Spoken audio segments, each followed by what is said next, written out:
నిర్గమకాండము 19వ అధ్యాయం. నిర్గమకాండము 19వ అధ్యాయం సుమారు 4, 5, 6 వచనాలు చదువుతాం. నిర్గమకాండము 19వ అధ్యాయం 4, 5, 6 వచనాలు ఎవరైనా చదవండి.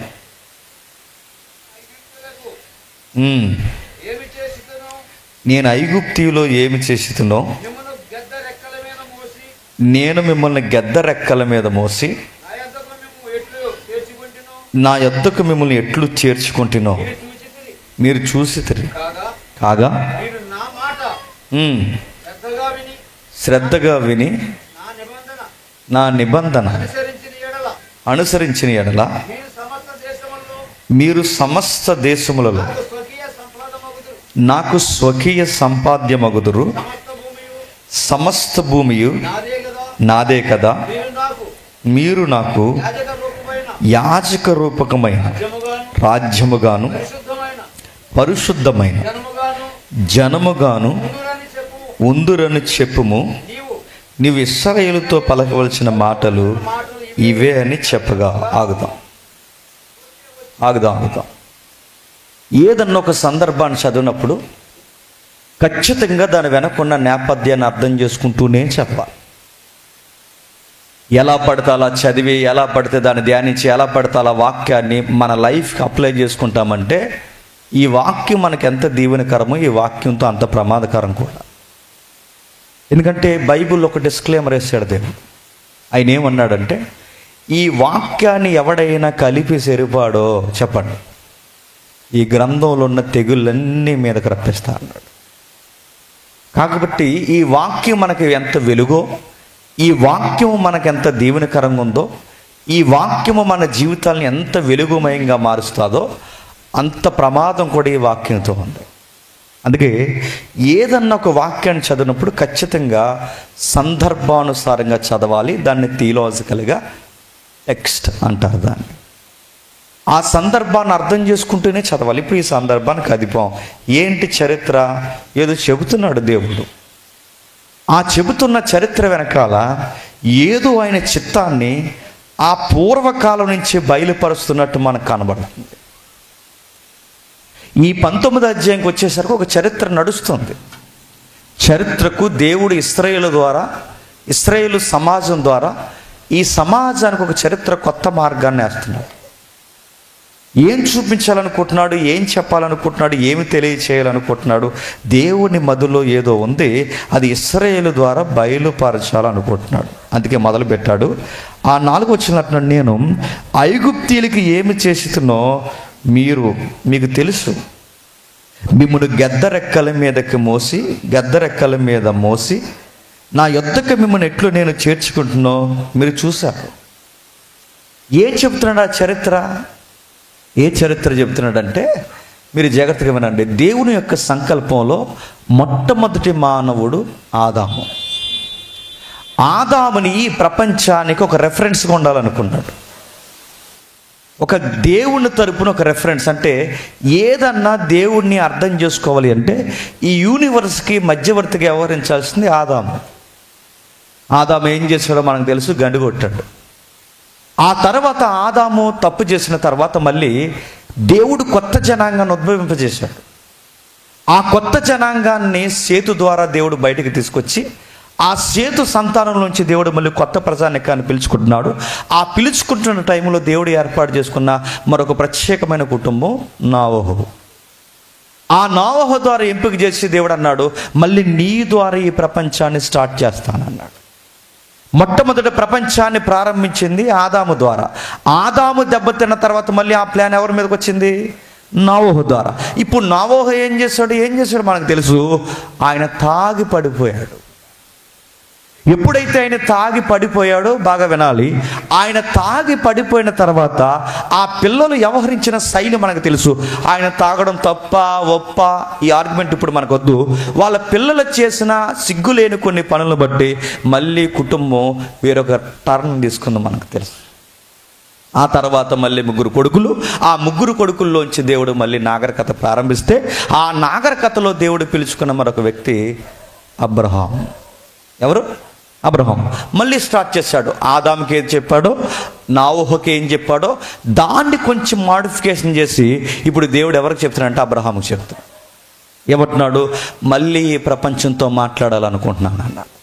నీ సంతానం ద్వారా, నీ ద్వారా ఈ ప్రపంచంతో నేను మాట్లాడాలనుకుంటున్నాను అబ్రహాం అన్నప్పుడు దేవునికి తలదించాడు అబ్రహాం. ఎప్పుడైతే వాగ్దానం ఇచ్చాడో ఆ వాగ్దానం ఇచ్చిన వాడికి వాగ్దానం ప్రకారం పుట్టిన కొడుకు ఇస్సాకు. ఆ ఇస్సాకుకు మళ్ళీ వాగ్దానం ఇస్తే ఆ వాగ్దానం చేసిన ఇస్సాకుకు మళ్ళీ 2 కొడుకులు పుట్టారు, ట్విన్స్ పుట్టారు. మళ్ళీ దేవుడు ఒక ఎంపిక చేశాడు. ఆ ఎంపిక చేసిన వాళ్ళ పేరు మనకు తెలుసు. ఆ ఎంపిక చేసిన వ్యక్తి పేరు యాకోబు. ఆ యాకోబుని ఎంపిక చేసి అన్నాడు, నీ ప్రజల ద్వారా ఈ ప్రపంచంతో మాట్లాడతాను. 12 మంది కొడుకులు పుట్టారు. ఆ 12 మంది కొడుకులు పుట్టిన తర్వాత 11 మంది అసూయ పడిపోయి ఆ ఒక్కడినే చాలా ఏడిపించారు. ఆ ఒక్కడి పేరు మనకు తెలుసు, యోసేపు. మళ్ళీ యోసేపు ద్వారా దేవుడు వాగ్దానం చేసుకున్నాడు. ప్రజల ద్వారా దేవుడు మళ్ళీ వాగ్దానం యోసేపు ద్వారా క్రియేట్ చేస్తున్నాడు. ఈ వాగ్దానాల పరంపర అంతా జరుగుతున్నప్పుడు మనకు తెలుసు యోసేపు తన కాలాన్ని ముగించుకుని వెళ్ళిపోయాడు. యోసేపు ఉన్నంతకాలం ఇశ్రాయేలు మీద ఏగ కూడా వాడలేదు. వాళ్ళ ఇంటికి కదిపేవాడు ఎవడుకోలేదు. ఎందుకంటే పొలిటికల్ పవర్ అంతా యోసేపు చేతిలో ఉంది. యోసేపుకు చెప్పకుండా ఐగుప్తులో ఒక డెక్క కూడా కదలదట. యోసేపుకు తెలియకుండా ఏ ఆర్థిక లావాదేవీలు తేలవట. యోసేపుకు తెలియకుండా అసలు ఆ ఐగుప్తీ దేశంలో ఎక్కడ మీరు చూడండి, ఐగుప్తు తీసుకెళ్ళిపో అమ్మా, ఓయ్ తీసుకెళ్ళిపో పాప, నువ్వేనో ఇంకా ఆ పిల్ల ఎందో తీసుకెళ్ళి, ఎదిగిన తర్వాత నన్నే తిట్టుకుంటుంది అనుకుంటా. జాగ్రత్తగా వినండి. ఎప్పుడైతే యోసేపు ద్వారా జాగ్రత్తగా వినండి, యోసేపు ద్వారా ఒక కొత్త చట్టాన్ని తీసుకొచ్చాడు దేవుడు. ఐగుప్తిలో ఒక రివైవల్ స్టార్ట్ చేశాడు. యాకోబు వెళ్ళిపోయాడు, యోసేపు వెళ్ళిపోయాడు. వెళ్ళిపోయిన తర్వాత వాళ్ళిద్దరూ వెళ్ళిపోయిన తర్వాత ఇశ్రాయేలు మళ్ళీ బానిసరకంలోకి వచ్చేసారు. అప్పుడు మళ్ళీ ఒక ఫ్రీడమ్ ఫైటర్ని పుట్టించాడు. ఆ ఫ్రీడమ్ ఫైటర్ పేరు మనకు తెలుసు, మోసే. అప్పుడు మోసే ద్వారా దేవుడు 10 అద్భుతాలు జరిగించి ఆ అద్భుతాల ద్వారా ఇశ్రాయేల్ని బయటికి తీసుకొచ్చిన తర్వాత ఒక సీనాయి బంజరు భూములు, అంటే ఒక సీనాయి దీపకల్పం, సీనాయి బంజరు భూమిలో అక్కడ నిలబెట్టి ప్రజలతో మాట్లాడుతున్నాడు. ఆ మాట్లాడుతున్న వైనమే 19వ అధ్యాయం. ఇది కూడా అర్థం అవ్వకపోతే రేపు తూర్పు వైపు ఉందో చూడడమే. ఇది మినిమం చరిత్ర, మినిమం బేసిక్స్ ఇది. అంటే ఇప్పుడు 19వ అధ్యాయం మాట్లాడుతూ ఏమని మాట్లాడుతున్నాడు? ప్రపంచంలో ఎవడికి రాని స్వతంత్రం మీకు ఇచ్చాను. ఏ దేశం పొండి, ఎక్కడ ఏ చరిత్ర చదవండి, అక్కడ మార్టిన్ లూథరన్ జూనియర్ కింగ్ ఆ చరిత్ర అయినా మీరు చదవండి, అమెరికా చరిత్ర అయినా చదవండి, ఎక్కడ చదవండి, ఐగుప్తి అయినా ఏదైనా, చివరికి లండన్ చరిత్ర అయినా, ఇజ్రాయేల్ చరిత్రకు వచ్చేసరికి విచిత్రమైన చరిత్ర. మీరు ఏ చరిత్ర చదవండి, ఏ చరిత్ర అయినా మీరు చూడండి, మనుషులు చచ్చిపోతే కానీ స్వతంత్రం రాలేదు, మనుషులు రక్తాన్ని ఒలికిస్తే కానీ స్వతంత్రం రాలేదు. కానీ ప్రపంచంలో విచిత్రమైన స్వతంత్రం ఎవరికైనా వచ్చిందంటే ఒకే ఒక్క జాతికి, ఆ జాతి పేరు ఇజ్రాయేల్. ఒక ఫైట్ లేదు, ఒక యుద్ధం చేయలేదు, ఏమీ చేయలేదు, కత్తి పట్టలేదు. మరి ఏం చేస్తారో వాళ్ళకి ఎలా వచ్చింది స్వతంత్రం అంటే, ఆ స్వతంత్రం ఎలా వచ్చింది, వాళ్ళకి ఎలా వచ్చింది? రాత్రికి రాత్రి ఒక పండగ చేసుకుని ఆ పండగ టైంలో కొన్ని పాటలు పాడుకుని ఆ రాత్రుల్లో ఆ పాటలు పాడి పండగ చేస్తే ఆ పండగ పేరు పస్కా. ఆ పండగ చేసి పాట పాడుకుని అలా నడిచి వచ్చేస్తే స్వతంత్రం వచ్చేసింది అంతే. వాళ్ళకి అడ్డొచ్చిన ఎర్ర సముద్రం పాయలైపోయింది, వాళ్ళకి అడ్డొచ్చిన ఫరో మునిగిపోయాడు, వాళ్ళకి అడ్డొచ్చిన రథాలు కుప్పకూలిపోయాయి, వాళ్ళకి అడ్డొచ్చిన రాజులు ఎగిరిపోయారు, వాళ్ళకి అడ్డొచ్చిన ఏ మనుషుడు నిలవలేకపోయాడు. ఇలా తీసుకొచ్చి సీనాయి భూమి దగ్గర నిలబెట్టి సరిగ్గా కొండ మీద, బాగా వినండి, సరిగ్గా కొండ మీదకి దగ్గరికి తీసుకెళ్ళి ప్రజలతో మాట్లాడుతున్నాడు దేవుడు. మాట్లాడుతూ ఒక మాట అన్నాడు, అసలు మీకు ఫ్రీడమ్ ఎలా వచ్చిందో మీకు గుర్తుందా అన్నాడు. గెద్ద రెక్కల మీదగా తన పిల్లల్ని ఎలాగైతే ఎక్కించుకుని సేఫ్టీకి ఒక ప్లేస్ నుంచి ఎలా అయితే మరొక ప్లేస్కి ల్యాండ్ అవుతుందో చెమట పట్టకుండా అలా మిమ్మల్ని తీసుకుని వచ్చాను నేను. ఇశ్రాయేలు యొక్క నడక తీరు చరిత్ర చూస్తుంటే విచిత్రం అనిపిస్తుంది. నిజంగానే గెద్ద తన పిల్లలను రెక్కల మీదకి ఎక్కించుకుని ఎలాగైతే ఫ్లైట్లో తిప్పినట్టు తిప్పుతుందో ఇశ్రాయేలును కూడా అలానే తిప్పాడండి. అరణ్యంలో నిలబడితే నీటి చుక్క కానీ పచ్చని మొక్క కానీ కనబడదు. కానీ అదే అరణ్యంలో ఆ ఇజ్రాయేలుకి అరబ్బుకి మధ్యలో ఉండే ఆ అరేబీ ఎడారిలో వాళ్ళ మధ్యలో నిలబడి పచ్చని మొక్క కానీ నీటి చుక్క కానీ కనబడిన ఏరియాలో నిలబడి నీరే దొరకని, మొక్కే దొరకని అలాంటి ప్రాంతంలో మాకు మాంసం కావాలంటే ఆకాశం నుంచి కురిపించాడు. ఎంత సౌకర్యం అండి వాళ్ళకి. నీటి చుక్క దొరకని ఆ ప్రాంతంలో సముద్రాలు పొంగినంత నీరు, నదులను ప్రవాహింపజేశాడు వాళ్ళకి మధ్య. బండను కొట్టి నీళ్ళు ఇచ్చాడు, ఆకాశం నుంచి మన్నా ఇచ్చాడు.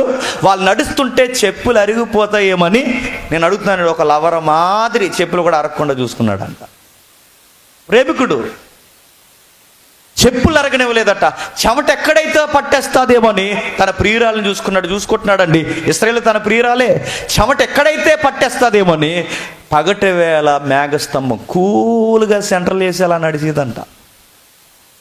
చల్లటి గాలి, నల్లటి మబ్బు వేసినప్పుడు చల్లటి గాలి అసలు చూసారా? ఏసీ కన్నా అదిరిపోద్దా గాలి? ఎప్పుడైనా మీరు చూసారు లేదు? చల్లటి గాలి అలా వేస్తుందట. ఒక సెంట్రల్ ఏసీ వచ్చినట్టు వస్తుందట.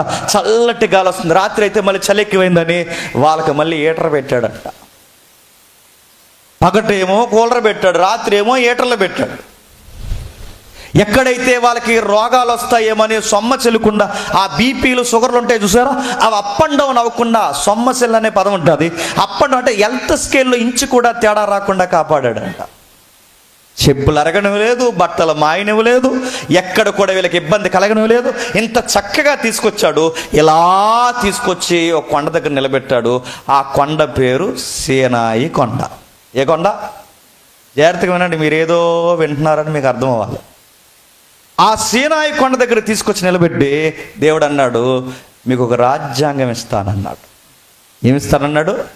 రాజ్యాంగం. ఎందుకు ప్రభా మాకు రాజ్యాంగం? ఎందుకంటే ఇప్పటివరకు మీరు 430 సంవత్సరాలు ఎక్కడున్నారు? ఐగుప్తీలు ఉన్నారు. ఇప్పుడు ఐగుప్తీలు ఉన్నంతకాలం ఐగుప్తీ పౌరులు కాకపోయినా మీకు అన్ని చట్ట పరిధులన్నీ ఎవరై పని చేశాయి? ఐగుప్తీలే. ఐగుప్తీల రాజ్యాంగమే మీ రాజ్యాంగం, ఐగుప్తీ చట్టాలే మీ చట్టాలు. ఐగుప్తీలు ఏం చేశారో మీరు అదే చేశారు. ఇప్పుడు మీకంటూ ఒక సొంత చట్టం లేదు. ఎందుకంటే ఇప్పటివరకు ఐగుప్తీలు ఉన్నారు కనుక ఐగుప్తీ రాజ్యాంగానికి లోబడి బతికారు. ఇప్పుడు కొత్త దేశంలో అడుగు పెట్టబడుతున్నారు. ఆ దేశం ఇచ్చేది నేను కనుక నా స్వకీయ సంపాద్యముగా పాలు తేనెలు ప్రవహించు కానాను భూభాగానికి మిమ్మల్ని తీసుకెళ్తాను కనుక ఒక నైసర్గిక స్వరూపంలో మీరు నిలబడాలంటే మీకు ఒక లా ఉండాలి అన్నాడు. ఏముండాలట? లా అండ్ ఆర్డర్ ఉండాలి.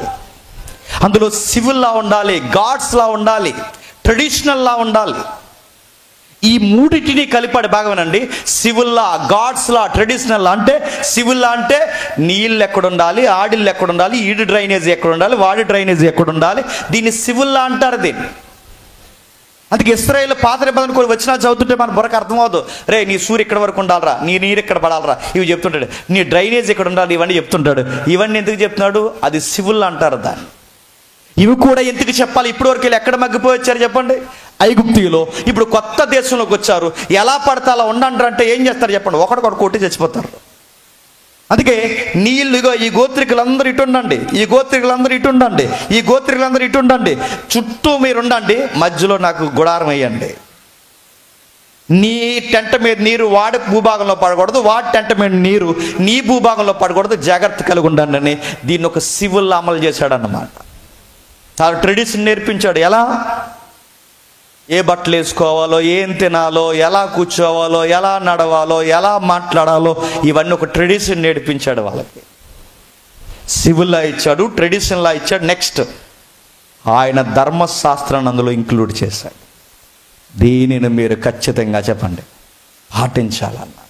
అంటే వీటన్నిటినీ కలిపి ఏమంటారు బ్రదర్ అని మీరు నన్ను అడిగితే నేను చెబుతున్నాను, దాన్నే పాత నిబంధనలో ధర్మశాస్త్రం అన్నాడు.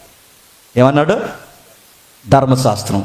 ఆ ధర్మశాస్త్రాన్ని ఇప్పుడు మనం ఏమని పిలుచుకుంటున్నామంటే పాత నిబంధన అని పిలుస్తున్నాం. ఏమని? పాత నిబంధన. అంటే ఎన్ని నిబంధనలు ఉన్నట్టు చెప్పాలి? 2 నిబంధనలు ఉన్నాయి. ఒకటి పాత నిబంధన అయితే రెండోది ఏంటి? కొత్త నిబంధన. ఇప్పుడు ప్రశ్న తిరిగేసి అడుగుతుందని చెప్పండి. ఇప్పుడు కొత్త నిబంధన ఉన్నప్పుడు పాత నిబంధనతో పని ఏంటి? మానేచ్చుగా, తీసేచ్చుగా, ఆపేయచ్చుగా. ఆల్రెడీ క్రొత్త నిబంధన ఉందగా. ఈ క్రొత్త నిబంధన మళ్ళీ పాత నిబంధన ఎందుకు? అసలు పాత నిబంధన ఎందుకు ఇచ్చినట్టు? కేవలం వాళ్ళకి ట్రెడిషనల్లా, సివిల్లా, గాడ్స్లా నేర్పించడానికైనా, లేదా ఇంకా ఏదన్నా చెప్పడానిక? ఈ రోజుకి కొత్త నిబంధనతో పాత నిబంధన కలుపుకుని ఎందుకు చదువుకోబట్టినాడు? ఎందుకు ఈ 2 గ్రంథాలని సంధి చేసి మన చేతుల్లో ఎందుకు పెట్టాడు? ఇవే మనకు తెలియదు. మనకు తెలిసిందల్లా ఒకటే, 31st వాగ్దానం కూడా తెలుసు మనకంతే. మనకేం తెలియదు, మనసు బాగోకపోతే ఒక అధ్యాయం తెలుసుకోవడం, చదువు కూడా తెలుసు అంతే. మనకి ఇంకా ఏం తెలుసు అంటే గట్టిగా ఏమైనా కళ్ళు వస్తే ఈ తల దగ్గర పెట్టుకుంటాం, దయ్యాల బాక్స్ పెట్టుకున్నట్టు. మనకి ఇంకా ఏం తెలుసు? ఏం తెలియదు. నేను అడుగుతున్నాను, నేను సీరియస్గా, మీకు మనసు నొప్పి వచ్చినా ఇది నిజం, పచ్చి నిజం. మనకి ఏం తెలుసు చెప్పనా? అలా మేకపోతే గాంభీర్యాలతో తిరగడం తెలుసు అంతే. మనకు పైకి ఒక మాట నేర్చుకుంటాం, ఐఎమ్ క్రిస్టియన్స్ అంటాం అంతే. మేము కూడా క్రైస్తవులే అడుగుతున్నాను, పేరుకి క్రైస్తవులే, కానీ నువ్వు పట్టుకున్న పుస్తకంలో ఏముందని నీకు చెప్పండి తెలియదంటే నమ్మగలవా? స్కూల్కి పోతున్నప్పుడు టెక్స్ట్ బుక్లు ఎలాగైతే పట్టుకుని పోతారో, ఈరోజు మన చర్చికి వస్తున్నప్పుడు చెప్పండి టెక్స్ట్ బుక్లు మాదిరి పట్టుకొస్తాం బైబిల్. అదొక ట్రెడిషను. కొంతమందికి ఏ పుస్తకాలు ఎక్కడ ఉన్నాయో తెలియదు, కొంతమంది సభకి ఎందుకు వస్తారో కూడా తెలియదు. అలా చెప్తున్నప్పుడు అలా గాల్లో చూస్తుంటారు. మరి ఆ గాలిలో ఏం కనబడితే ఏంటి నాకు అర్థమవుతుంది. నాకు ఆ చూసిన వాళ్ళ మీద పిడిగారిపోవాలి టక్కమని. నువ్వు సభకు వచ్చినప్పుడు నడుతున్నాను, ఇలా చర్చిలో వాక్యం మీద పాస్టర్ గారు చెప్తుంటారు, మరి ఏమింటున్నావు, ఎందుకు వచ్చావు, ఏమో తెలియదు. అలా చూడడం, అలాగా ఆలోచించుకోవడం, ఆ చివరిని కూర్చొని ఫోన్ నొక్కోవడం, రకరకాల విన్యాసాలు చేయడం. ఇంకా దరిద్రం ఏంటి చెప్పినా, ఈ మాట ఇక్కడ అనొచ్చో లేదో నాకు తెలియదు, మీ చర్చిలో వాతావరణం నాకు ఏం తెలియదు చెప్తున్నాను. చాలామంది యవనస్తులు అక్కడ దైవజనుడు బల్ల కొద్ది వాక్యం చెప్తుంటే ఇక్కడ చాలామంది యంగ్స్టర్ స్టార్టింగ్ చేసుకుంటుంటారు. ఎందుకు బైబుల్ కానీ అలానే ఉండిపోతుంది? ఎందుకు అర్థం కావట్లేదంటే, ఏది వినేవాళ్ళేరి, నేర్చుకునేవాళ్ళేరి. ఈ కుర్రోడు ఏదో చెబుతున్నాడే కాదు చెవి పెడదామని వినేవాళ్ళేరి. అరే పాస్టర్ గారు వారమంతా కష్టపడి 4 ముక్కలేదో చెప్తాడని వినేవాళ్ళేరి. పాస్టర్ గారు ఏమన్నా 2 కేకలేస్తే పాస్టర్ గారికి వార్నింగ్ ఇస్తాం. పాస్టర్ గారు ఏమన్నా సీరియస్గా ఏళ్ళు చూపిస్తే చర్చి మానేస్తాం. ఎందుకు మానేసే? పెద్దమ్మని అడిగితే పెద్దమ్మందట అస్తమాలు ఏళ్ళు నాయకుగా చెబుతున్నాడు మానేహాను అన్నదంట. నీకు ఏలు ఎత్తకూడదు, కాలు ఎత్తకూడదు, నీకు కళ్ళు ఎరచేయకూడదు, నీకు ఏమనకూడదు, నీకు నొప్పి లేకుండా అడ్జస్ట్మెంట్ బోధ చెప్పాలని నడుపుతున్నాను. అలాంటి బోధ వినడానికి అలవాటు పడకండి, ప్రమాదం. సేవకులు గద్దించాలి, సేవకులు దులుమాడేయాలి, సేవకులు మనల్ని కడిగి పడేయాలి. 10 సార్లు వాక్యం చెబుతున్నప్పుడు అర్థం అవుతుందా అని అడగాలి. ఏ మతంలో, ఏ రిలీజన్లో, గొప్ప మతాలు మీ చుట్టూ ఉన్నాయి. ఎక్కడికి పొండి, ఏ పుణ్య స్థలానికి పొండి, ఎక్కడికి పొండి, కానీ ఏ దేవుడికి లేని ఈ దేవుడికి ఉన్న గొప్పతనం ఏంటి తెలుసా? బయట మనం అక్కడ పుణ్యక్షేత్రాలకు పోతే మనశ్శాంతికి పోతారు, కాస్త తోసింది ఏదో ఇచ్చి వచ్చేస్తారు, కాసేపు కూర్చుని వచ్చేస్తారు. కానీ ఈ దేవుడి దగ్గర అది చెల్లదు. అలాంటి పప్పులు ఉడకో. ఈ దేవుడితో వచ్చిన గొడవ ఏంటి చెప్పనా? ఇక్కడికి వచ్చినప్పుడు దేవుడు వినే నీ చేతుల్లో బైబిల్ పెట్టాడు, చెప్పే నా చేతుల్లో బైబిల్ పెట్టాడు. ఈ దేవుడితో వచ్చిన గొడవ ఏంటంటే, నా గురించి నేర్చుకో అని చెప్తాడు ఆయన. మీరు ఏ దేవుడి దగ్గరికి పొండి, ఆ దేవుడి గురించి నేర్చుకోవడానికి ఏముండదు. ఒకవేళ నేర్చుకున్నా అక్కడ కనబడేది వినబడేది ఏంటి చెప్పినా, ఒకవేళ ఆ దేవుడి గురించి నేర్చుకున్నా, ఆ దేవుడి గురించి చదివితే ఆ దేవుడు గుడుంబా తాగేసాడు అని ఉంటుంది. దేవుడే గుడుంబా తాగేస్తే ఇంకా భక్తుడు ఏం చేస్తాడండి? గుడుంబా ఇంకో 2 కలిపి కొడతాడు. అక్కడే ఉంటుంది అడుగుతున్నా. అక్కడ ఏమి నేర్చుకోవడానికి ఏముండదు. అక్కడ రోల్ మోడల్స్ లేదా నైతికత ఏముండదు. మళ్ళీ చెప్తున్నాను, ఈ దేవుడితో అలా కుదరదు. ఈయన గురించి నేర్చుకోవాలి. ఎందుకు నేర్చుకోవాలి? ఈ మోసేని అడగని చెప్తాడు. ఎందుకు నేర్చుకోవాలి తెలుసా? మోసేకి పొద దగ్గర కనబడినప్పుడు దేవుడు వేరు, మోసే దగ్గర. అదే మోసే అరణ్య ప్రాంతంలో నడుస్తున్నప్పుడు ఆ దేవుని చూసిన విధానం వేరు. అదే మోసే సేనాయి పర్వతం మీద 40 రోజులు దేవుడితో మాట్లాడి కిందకి దిగినప్పుడు వేరు. అంటే చివరికి మాట్లాడగా ఈ దేవుడు మాటలు విని చివరికి మోసే దేవుడికి ఏమైపోయాడు తెలుసా? ఫ్రెండ్ అయిపోయాడు. అంటే ఈ దేవుడు ఎలాంటి చెప్పనా? రోజు ఈయన గురించి తెలుసుకోవాలి, రోజు ఈయనతో మాట్లాడాలి. ఈయన గురించి ఎంత బాగా నేర్చుకుని, ఎంత బాగా తెలుసుకుంటే అంత క్లోజ్ అవుతాడు అన్నమాట. అంతకు నేర్చుకోవాలి. ఆయన గురించి నేర్చుకోవడానికి ఏముందంటే మన చేతుల్లో బైబిల్ ఉంది. ఆ బైబిల్ 2 భాగాలుగా ఉంది. ఒకటి పాత నిబంధన చెప్పండి, 2 క్రొత్త నిబంధన. మరి క్రొత్త నిబంధన చెప్పినప్పుడు మరి పాత నిబంధన ఎందుకున్నట్టు, దాన్ని ఎందుకు ఇచ్చినట్టు, దాన్ని ఎందుకు ఇచ్చాడంటే, ఇదిగో ఇప్పుడు మాట్లాడుకుంటున్నాగా, దాన్ని ఇవ్వడానికి కారణం ఒక ప్రత్యేకత ఉందట. అక్కడ చెబుతున్నాడు చూడండి, 19వ అధ్యాయం 5వ వచనంలో ఏమని చెప్తున్నాడు? కాగా మీరు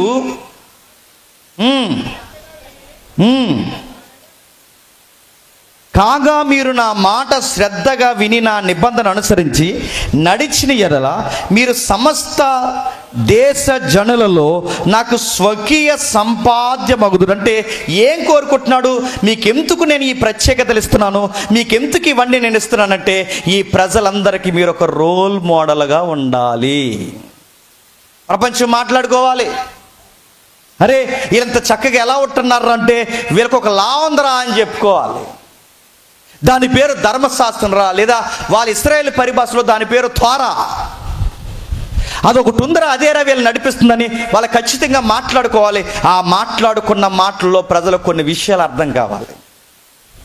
రోజు రోజు అరే మనకు రాజులు ఉన్నారు, నాయకులు ఉన్నారు, ఎందరో వ్యక్తులు ఉన్నారు, మనం ఎంతమంది మనం ఉన్నా ఎక్కడ కూడా మనం సరిగ్గా నడవలేకపోతున్నాం. ఈ ఇశ్రాయేలు జనాంగం ఎలా నడుస్తున్నారా, ఇశ్రాయేలు జనాంగం ఎలా నడుస్తున్నారా, వీళ్ళ సంగతి ఏంట్రా, వీళ్ళ పరిస్థితులు ఏంట్రా అని అడిగినప్పుడు ప్రజలు మాట్లాడుకోవాలంట.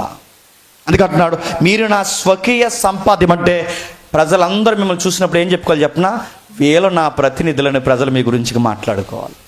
అందుకు దేవుడట 40 రోజులు ఇశ్రాయేలుకి ఆజ్ఞలు ఇమ్మని ఎవరితో మాట్లాడాడట, మోసేతో మాట్లాడు. ఒక రోజు కాదు, 2 రోజులు కాదు, సుమారు 40 రోజులు ఇశ్రాయేలుతో మాట్లాడమని మోసేతో 40 రోజులు మాట్లాడి 40 పగళ్ళు 40 రాత్రులు 24 hours మోసేతో డిస్కషన్ చేసి అంత డిస్కషన్ చేసిన తర్వాత దేవుడు అన్నాడట, ఈ ఆజ్ఞలు ఇవ్వు అన్నాడట.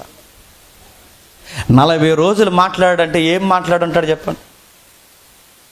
అదిగో ఆ తూర్పు నా కింద వజ్రాలు ఉంటాయని చెప్పి ఉన్నాడు అనుకుంటున్నారా? భూమిలో మళ్ళీ చెప్తాను, సమస్త భూమి నాదే అన్నాడుగా. సమస్త భూమి నాదంటే గోల్డ్ ఎక్కడుందో, వజ్రాలు ఎక్కడున్నదో, ప్లాటినం ఎక్కడుందో, పెట్రోల్ ఎక్కడ పెడుతుందో అన్నీ ఎవరికి తెలుసండి? ఆయనకు తెలుసు. ఇప్పుడు గోల్డ్ ఎక్కడుందో, పెట్రోల్ ఎక్కడుందో, డైమండ్స్ ఎక్కడున్నాయో ఈ 40 రోజుల్లో మోసేకి ఏమైనా చెప్పాడా? అదేమీ చెప్పలేదు. మరి మోసే ద్వారా దేవుడు ఏం చెప్తున్నాడు, ఏం తెలియచేయాలనుకుంటున్నాడు? మోసేకి ఏమి ఇచ్చాడు? 40 రోజులు మోసేతో దేవుడు ఏమి డిస్కషన్ చేశాడంటే పూర్తిగా అనేకమైన విషయాలను డిస్కషన్ చేసి సుమారు 10 ఆజ్ఞలు వాళ్ళ దగ్గర తీసుకొచ్చాడు. ఆ 10 ఆజ్ఞలు ఏంటో తెలుసా? నేను తప్ప వేరొక దేవుడు ఉండకూడదు. రెండవది, నేను తప్ప వేరొక దేవుడు ఉండకూడదు అన్నాడు. మరొకటి అన్నాడు, అబద్ధం ఆడొద్దు, దొంగతనం చేయొద్దు, వ్యభిచారం చేయొద్దు, పొరుగువాడిని దాచించొద్దు. ఇలా సుమారు 10 ఆజ్ఞలు ఇచ్చాడు. ఈ 10 ఆజ్ఞలు ఇవ్వడానికి ఎన్ని రోజులు మాట్లాడాడట? 40 రోజులు. ఈ 40 రోజులు మాట్లాడుతున్నప్పుడు ఏం జరిగిందట? ఆ 19వ అధ్యాయం మనం చదువుతుంటే విచిత్రంగా ఉంటుంది. ఆ 19వ అధ్యాయం 19వ వచనంలో పెల ఉరుములు వచ్చాయట, మెరుపులు వచ్చాయట, భయంకరమైన శబ్దాలు. దేవుడు దిగుతున్నప్పుడు, ఆ దేవుడు అలా దిగుతున్నప్పుడు, ఆ మెరుపులు, గాలివాన, భయంకరమైన ఆ దట్టమైన మేఘం దిగుతున్నప్పుడు ఆ సీనాయి పర్వతం ఏదైతే ఉందో ఆ బండలు అదిరిపోయాయట. సీనాయి పర్వతం ఒక్కసారి కాలినంత పని అయిందట. అందరూ చూస్తున్నప్పుడు అడలిపోయారట. పెళ్ళమని పెడుతున్నప్పుడు దేవుని స్వరం వినబడుతుందట. నల్లటి మేఘాలు, గట్టిగా ఉరుములు, భయంకరమైన శబ్దాలు, ఇలాంటివన్నీ వినపడుతున్నప్పుడు ఆ ఉరుములు మెరుపుల మధ్య నుంచి ఎవరితో మాట్లాడుతున్నాడు దేవుడు? మోసేతో మాట్లాడు. భయంకరమైన వాతావరణంలో నుంచి దేవుడు మోసేతో మాట్లాడుతుంటే ఏం మాట్లాడుతున్నాడు? 10 ఆజ్ఞలు ఇచ్చాడు మాట్లాడి. ఆ 10 ఆజ్ఞలు ఏంటో తెలుసా? అబద్ధం ఆడొద్దు అని. నేను ప్రశ్న అడుగుతున్నాను, చెప్పండి. 40 రోజులు ఇంత సీరియస్గా మాట్లాడి మోసేకి దేవుడు ఏం చెప్పుంటాడంటే ఒకటే చెప్పాడు. ఏం చెప్పాడంటే అబద్ధం ఆడొద్దని చెప్పాడు. మీకు ఇలా చెప్తే అర్థమవుతుంది. ఒక ఉదాహరణ చెప్తాను, వినండి. రాజమండ్రి నుంచి పరిసర ప్రాంతాల నుంచి నేను వచ్చాను కాబట్టి మీరు మామూలుగా చూసుండొచ్చు. అదే వేరొక బాధకుడు అమెరికా నుంచి వస్తున్నాడు అనుకోండి. ఇక్కడికి అమెరికా నుంచి రాజమండ్రి ఎయిర్పోర్ట్లో దిగి ఎక్కడి నుంచే మీరు ప్రత్యేకమైన ఒక కారు ఎట్టి నాకు పెట్టమని కదండో, ఎందుకు చెప్తున్నాను ఉదాహరణ వినండి. మీకు ఒకటి చెప్తే ఒకటి అర్థమవుతుంది. అమెరికా నుంచి ఒక బ్లాక్ సూట్ వేసుకుని అక్కడ దిగిన వెంటనే ఒక బ్లాక్ కారు, అంటే ఇప్పుడు పెద్ద వచ్చినాయి 1.5-2 కోట్ల కార్లు, అలాంటి బ్లాక్ కారు, టయోటా కారు అక్కడ దించి, ఆ దించిన తర్వాత ఆయన డోరు తీసేవాడు ఒకడు, బాటిల్ మోసేవాడు ఒకడు, బైబిల్ మోసేవాడు ఒకడు, అలా కారు అక్కడ ఎక్కించి ఆయన అక్కడ దిగిన వెంటనే బాడీగార్డులు రెడీ అయిపోతారు. బాడీగార్డులు తప్పుకోండి, ఎవడు అడ్డుంటాడు, తప్పుకోండి అంటారు. ఎందుకు? ఆలే తప్పుకోరు. ముందు హడావుడి. ఎందుకు బాడీగార్డులను పెడతారంటే ఎవరు చూడరని గుర్తుపెట్టుకోండి. ఎవరైనా హడావుడి చేస్తే నలుగురు చూస్తారని, అందుకే బాడీగార్డులను పెట్టుకుంటారు చాలామంది. తప్పుకుండా తిరుగుతారు. అలా తీసుకొచ్చిన తర్వాత ఆ స్పీకర్ ఎలా నడుచుకుని వచ్చి నేను ఎక్కిన తర్వాత ప్రత్యేకంగా నాకు మళ్ళీ పూలమాలలో సాలువాలు ఇవన్నీ వేసి నా ముందు ఇంత క్యాసెట్ వేసి ఈయన ఎవరు అనుకుంటున్నారు అది అని చెప్పి నన్ను తీసుకొచ్చి ఇక్కడ పెట్టి అప్పుడు నాకు మైక్ ఇచ్చిన తర్వాత ప్రత్యేకమైన ఫ్లైట్ తీస్తారు, ప్రత్యేకమైన కారు పెట్టారు, ప్రత్యేకమైన ఆహ్వానం ఉంది, ప్రత్యేకమైన ఫుడ్ ఉంది. ఇంత ఆహ్వానించిన తర్వాత ఈ నైట్ మెసేజ్ ఏం చెప్పాడు అంటే ఒక మెసేజ్ చెప్పాడు, అబద్ధం ఆడొద్దని. అంటే మీరు ఏమంటారు చెప్పండి? ఏ మాత్రం దానికి ఈయనకి ఫ్లైట్ చెప్పండి. పెద్ద కారు, సూటు, ఆహ్వానం, బాడీగార్డులు వచ్చి ఏం చెప్పాడు చెప్పండి? అబద్ధం ఆడొద్దని చెప్పాడంటే మీరేమంటారు? ఆ మాత్రం మాకు తెలియదా? అది కూడా చెప్పాలని అనిపిస్తుందా, అనిపించదా? ఇది మీకు అర్థమైతే నల్లటి మేఘాలట, దట్టమైన మేఘాలు కమ్ముకున్నాయట, భయంకరమైన ఉరుములు ఉరుకుతున్నాయట, పర్వతం బండలు ఒకేసారి కదిలిపోతున్నాయట. ఇలాంటి భీకరమైన వాతావరణం మధ్య దేవుడి దిగింత బిల్డప్ ఇచ్చి ఏం మాట్లాడాడట? అబద్ధం ఆడకన్నాడట. ఈ మాత్రం దానికి మెరుపులు ఎందుకు, ఈ మాత్రం దానికి ఉరుములు ఎందుకు, ఈ మాత్రం దానికి పిడుగులు ఎందుకు, ఈ మాత్రం దానికి కొండ అదిరిపోవడం దేనికి, ఈ మాత్రం దానికి ఏం చెప్పాడంటే, ఇంత బిల్డప్ ఇచ్చిన దేవుడు ఏం చెప్పాడంటే అబద్ధం ఆడొద్దు, దొంగతనం చేయొద్దు అన్నాడు. ఇది చెప్పడానికి ఆయన పరలోకం నుంచి రావడం, 40 రోజులు మోసేతో డిస్కషన్ చేయడం, ఇది వింటుంటే ఏమనిపిస్తుందో మీకేమనిపిస్తుందో నాకు తెలియదు, కానీ నాకు మాత్రం భయం వేస్తుంది. ఎందుకో చెప్పనా? అంత పెద్ద దేవుడు వచ్చి ఎన్నో విషయాలు చెప్పాల్సింది పోయి, ఎన్నో మర్మగర్భంగా ఉండిపోయిన విషయాలు చెప్పాల్సింది పోయి, దేవుడు అవేమీ చెప్పకుండా 10 ఆజ్ఞలు ఏం చెప్తున్నాడు తెలుసా? అబద్ధం ఆడొద్దు, దొంగతనం చేయొద్దు, వ్యభిచారం చేయొద్దు, ఇలాంటి మాటలు చెప్తున్నాడంటే దేవుడు అంత పెద్దోడొచ్చి ఇవి కూడా చెబుతున్నాడంటే వాళ్ళ బాగున్నట్ట బాలేనట్ట? చెప్పండి. బాలేదు. అరంత గొప్ప దేవుడు వచ్చి ఇలాంటి బేసిక్ విషయాలు కూడా చెప్తున్నాడంటే ప్రజలు ఎంత భ్రష్టు పట్టిపోయారో మీకు అర్థం అవ్వాలి. పాస్టర్ గారు నిలబడి ఈ రోజుకి ప్రసంగం సినిమాలు చూడకండి అని చెప్తున్నారంటే ఇది కూడా చెప్పాలా? అబద్ధం ఆడొచ్చాను ఒక ప్రశ్న, మళ్ళీ ప్రశ్నలో ఒక ప్రశ్న ఏంటో తెలుసా? మాకు చీటీలు రాసి పంపుతారు ప్రశ్నలు అడగమంటే, ఆ ప్రశ్నలో ఒక ప్రశ్న ఏంటో తెలుసా? అబద్ధం ఆడొచ్చా అన్నయ్య అన్నాడు. ఇది కూడా ప్రశ్నే. అబద్ధం ఆడొచ్చా అని ప్రశ్న అడుగుతున్నావు. కొంతమంది అడుగుతున్నారు సినిమాలు చూడొచ్చా, కొంతమంది అడుగుతున్నాడు విగ్రహాలకు అర్పించి తినొచ్చా. ఇవి ప్రశ్నలా?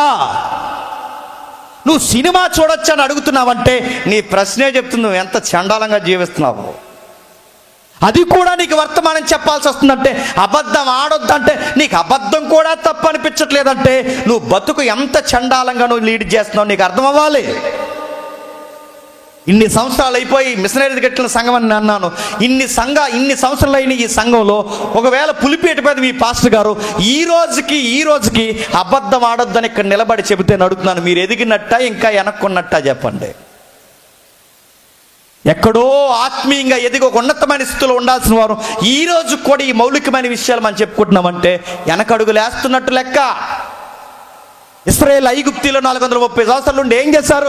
అక్కడ అబద్ధాలు ఆడిన తప్పు కాదు, దొంగతనాలు చేసిన తప్పు కాదు, వ్యభిచారాలు చేసిన తప్పు కాదు, అక్కడ ఎలాంటి పొరుగువాడిని దోచుకున్న తప్పు కాదు, అక్కడ ఏది చేసిన తప్పు కాదు. మరి ఏమంటారంటే డబ్బు ఎక్కువైంది, మతం ఎక్కువైంది, కళ్ళు నెత్తికెక్కాయి. ఆ నెత్తికెక్కిన జీవితంలో డబ్బు, సుఖము, పేరు ఎక్కడైతే ఉంటుందో అక్కడ కలిసి ఖచ్చితంగా పాడైపోతుంది.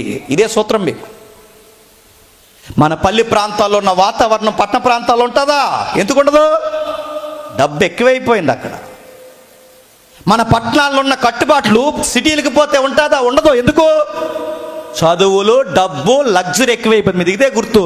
ఎక్కడైతే సమతుల్యత, ఎక్కడైతే సమృద్ధి, ఎక్కడైతే ఎదుగుదల ఉంటుందో ఖచ్చితంగా అక్కడ నాగరికత పాడవుద్ది. ఐగుప్తి నాగరికత మొత్తం పాడేది. అలాంటి నాగరికత నుంచి బయటకు వచ్చినప్పుడు, అలాంటి నాగరికత నుంచి 1 సంవత్సరం 2 సంవత్సరాల 430 సంవత్సరాల వాళ్ళు బయటకు వచ్చారు. అక్కడుండి 430 సంవత్సరాల తర్వాత బయటకు వచ్చిన దేవుడు మాట్లాడుతున్నాడు, 10 ఆజ్ఞలు ఇచ్చి జాగ్రత్తగా పాటించండి అన్నాడు. ఏంటట? 10 ఆజ్ఞలు ఇచ్చి జాగ్రత్తగా పాటించండి అన్నాడు. నేను అడుగుతున్నాను, పాటించేవన్నీ? బాగా వినండి. ప్రధానంగా 2 ఆజ్ఞలు చెప్పిన. ఒకటి, నేను తప్ప వేరొక దేవుడు ఉండకూడదు. రెండవది, మీరు విశ్రాంతి దినం జరిగించాలి. మిగిలిన 8 ఎవరికి సంబంధించినవి చెప్పండి. 10 ఆజ్ఞలుంటే 2 ఆజ్ఞలు ఎవరికి సంబంధించినవి చెప్పండి? దేవుడికి సంబంధించినవి. మిగిలిన 8 ఆజ్ఞలు ఎవరికి సంబంధించినవి చెప్పండి? దీన్ని బట్టి మీరు చెప్పండి, దేవుడికి ఎక్కువ ఉన్నాయా, మనకు ఎక్కువ ఉన్నాయా? దీన్ని బట్టి మనం బాగున్నట్ట బాలేనట్ట? ఎగజారిపోయిన మానవ ప్రపంచం గుర్తుపెట్టుకో. దేవుడికేమో 2 ఆజ్ఞలు, మిగిలినవన్నీ 8 ఆజ్ఞలు మనకిచ్చాడు. ఇవి పాటించమన్నాడు. ఇవి ఖచ్చితంగా మీరు జరిగించాలి. ఎందుకు జరిగించాలంటే ప్రపంచం మిమ్మల్ని చూడాలి, ప్రపంచం ఖచ్చితంగా మిమ్మల్ని కనిపెట్టాలి. ధర్మశాస్త్రం అంటే మీరు అర్థం చేసుకోవాలి. ఏంటి ధర్మశాస్త్రం అంటే? ధర్మశాస్త్రంలో నేను బయలుపరచబడతాను చదవండి అన్నాడు. వాటిని బేస్ చేసుకుని మోసే 5 కాండాలు రాస్తే, వాటిని బేస్ చేసుకుని ప్రవక్తల పుస్తకాలు రాస్తే, ఆ ప్రవక్తల పుస్తకాలని ఈ 5 కాండాలని కలిపే పాత నిబంధన ధర్మశాస్త్రం అంటారు. ఏంటట? పాత నిబంధన ధర్మశాస్త్రం. అంటే ఇప్పుడు ఈ పాత నిబంధనలు ఎందుకు చదవాలి? ఏముంది సార్ పాత నిబంధనలు అంటే? ఈ 10 ఆజ్ఞలే కాదు, మొత్తం జాగ్రత్తగా దాన్ని పసిగడితే ఆ పాత నిబంధనలో కొన్ని విషయాలు ఉంటాయి. ఏముంటాయి తెలుసా? ఒక్కసారి ప్రభువుని అడుగుతారండి. మత్తయి సువార్త 23వ అధ్యాయం, మత్తయి సువార్త 23వ అధ్యాయం 34 వచనం చూడండి. ఇదిగో నేను మీ యొద్దకు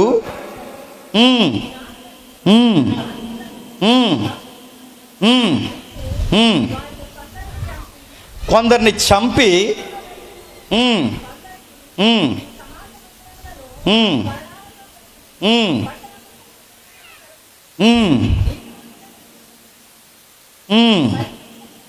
క్షమించండి, లూకా సువార్త 10వ అధ్యాయం 25వ వచనం చూడండి.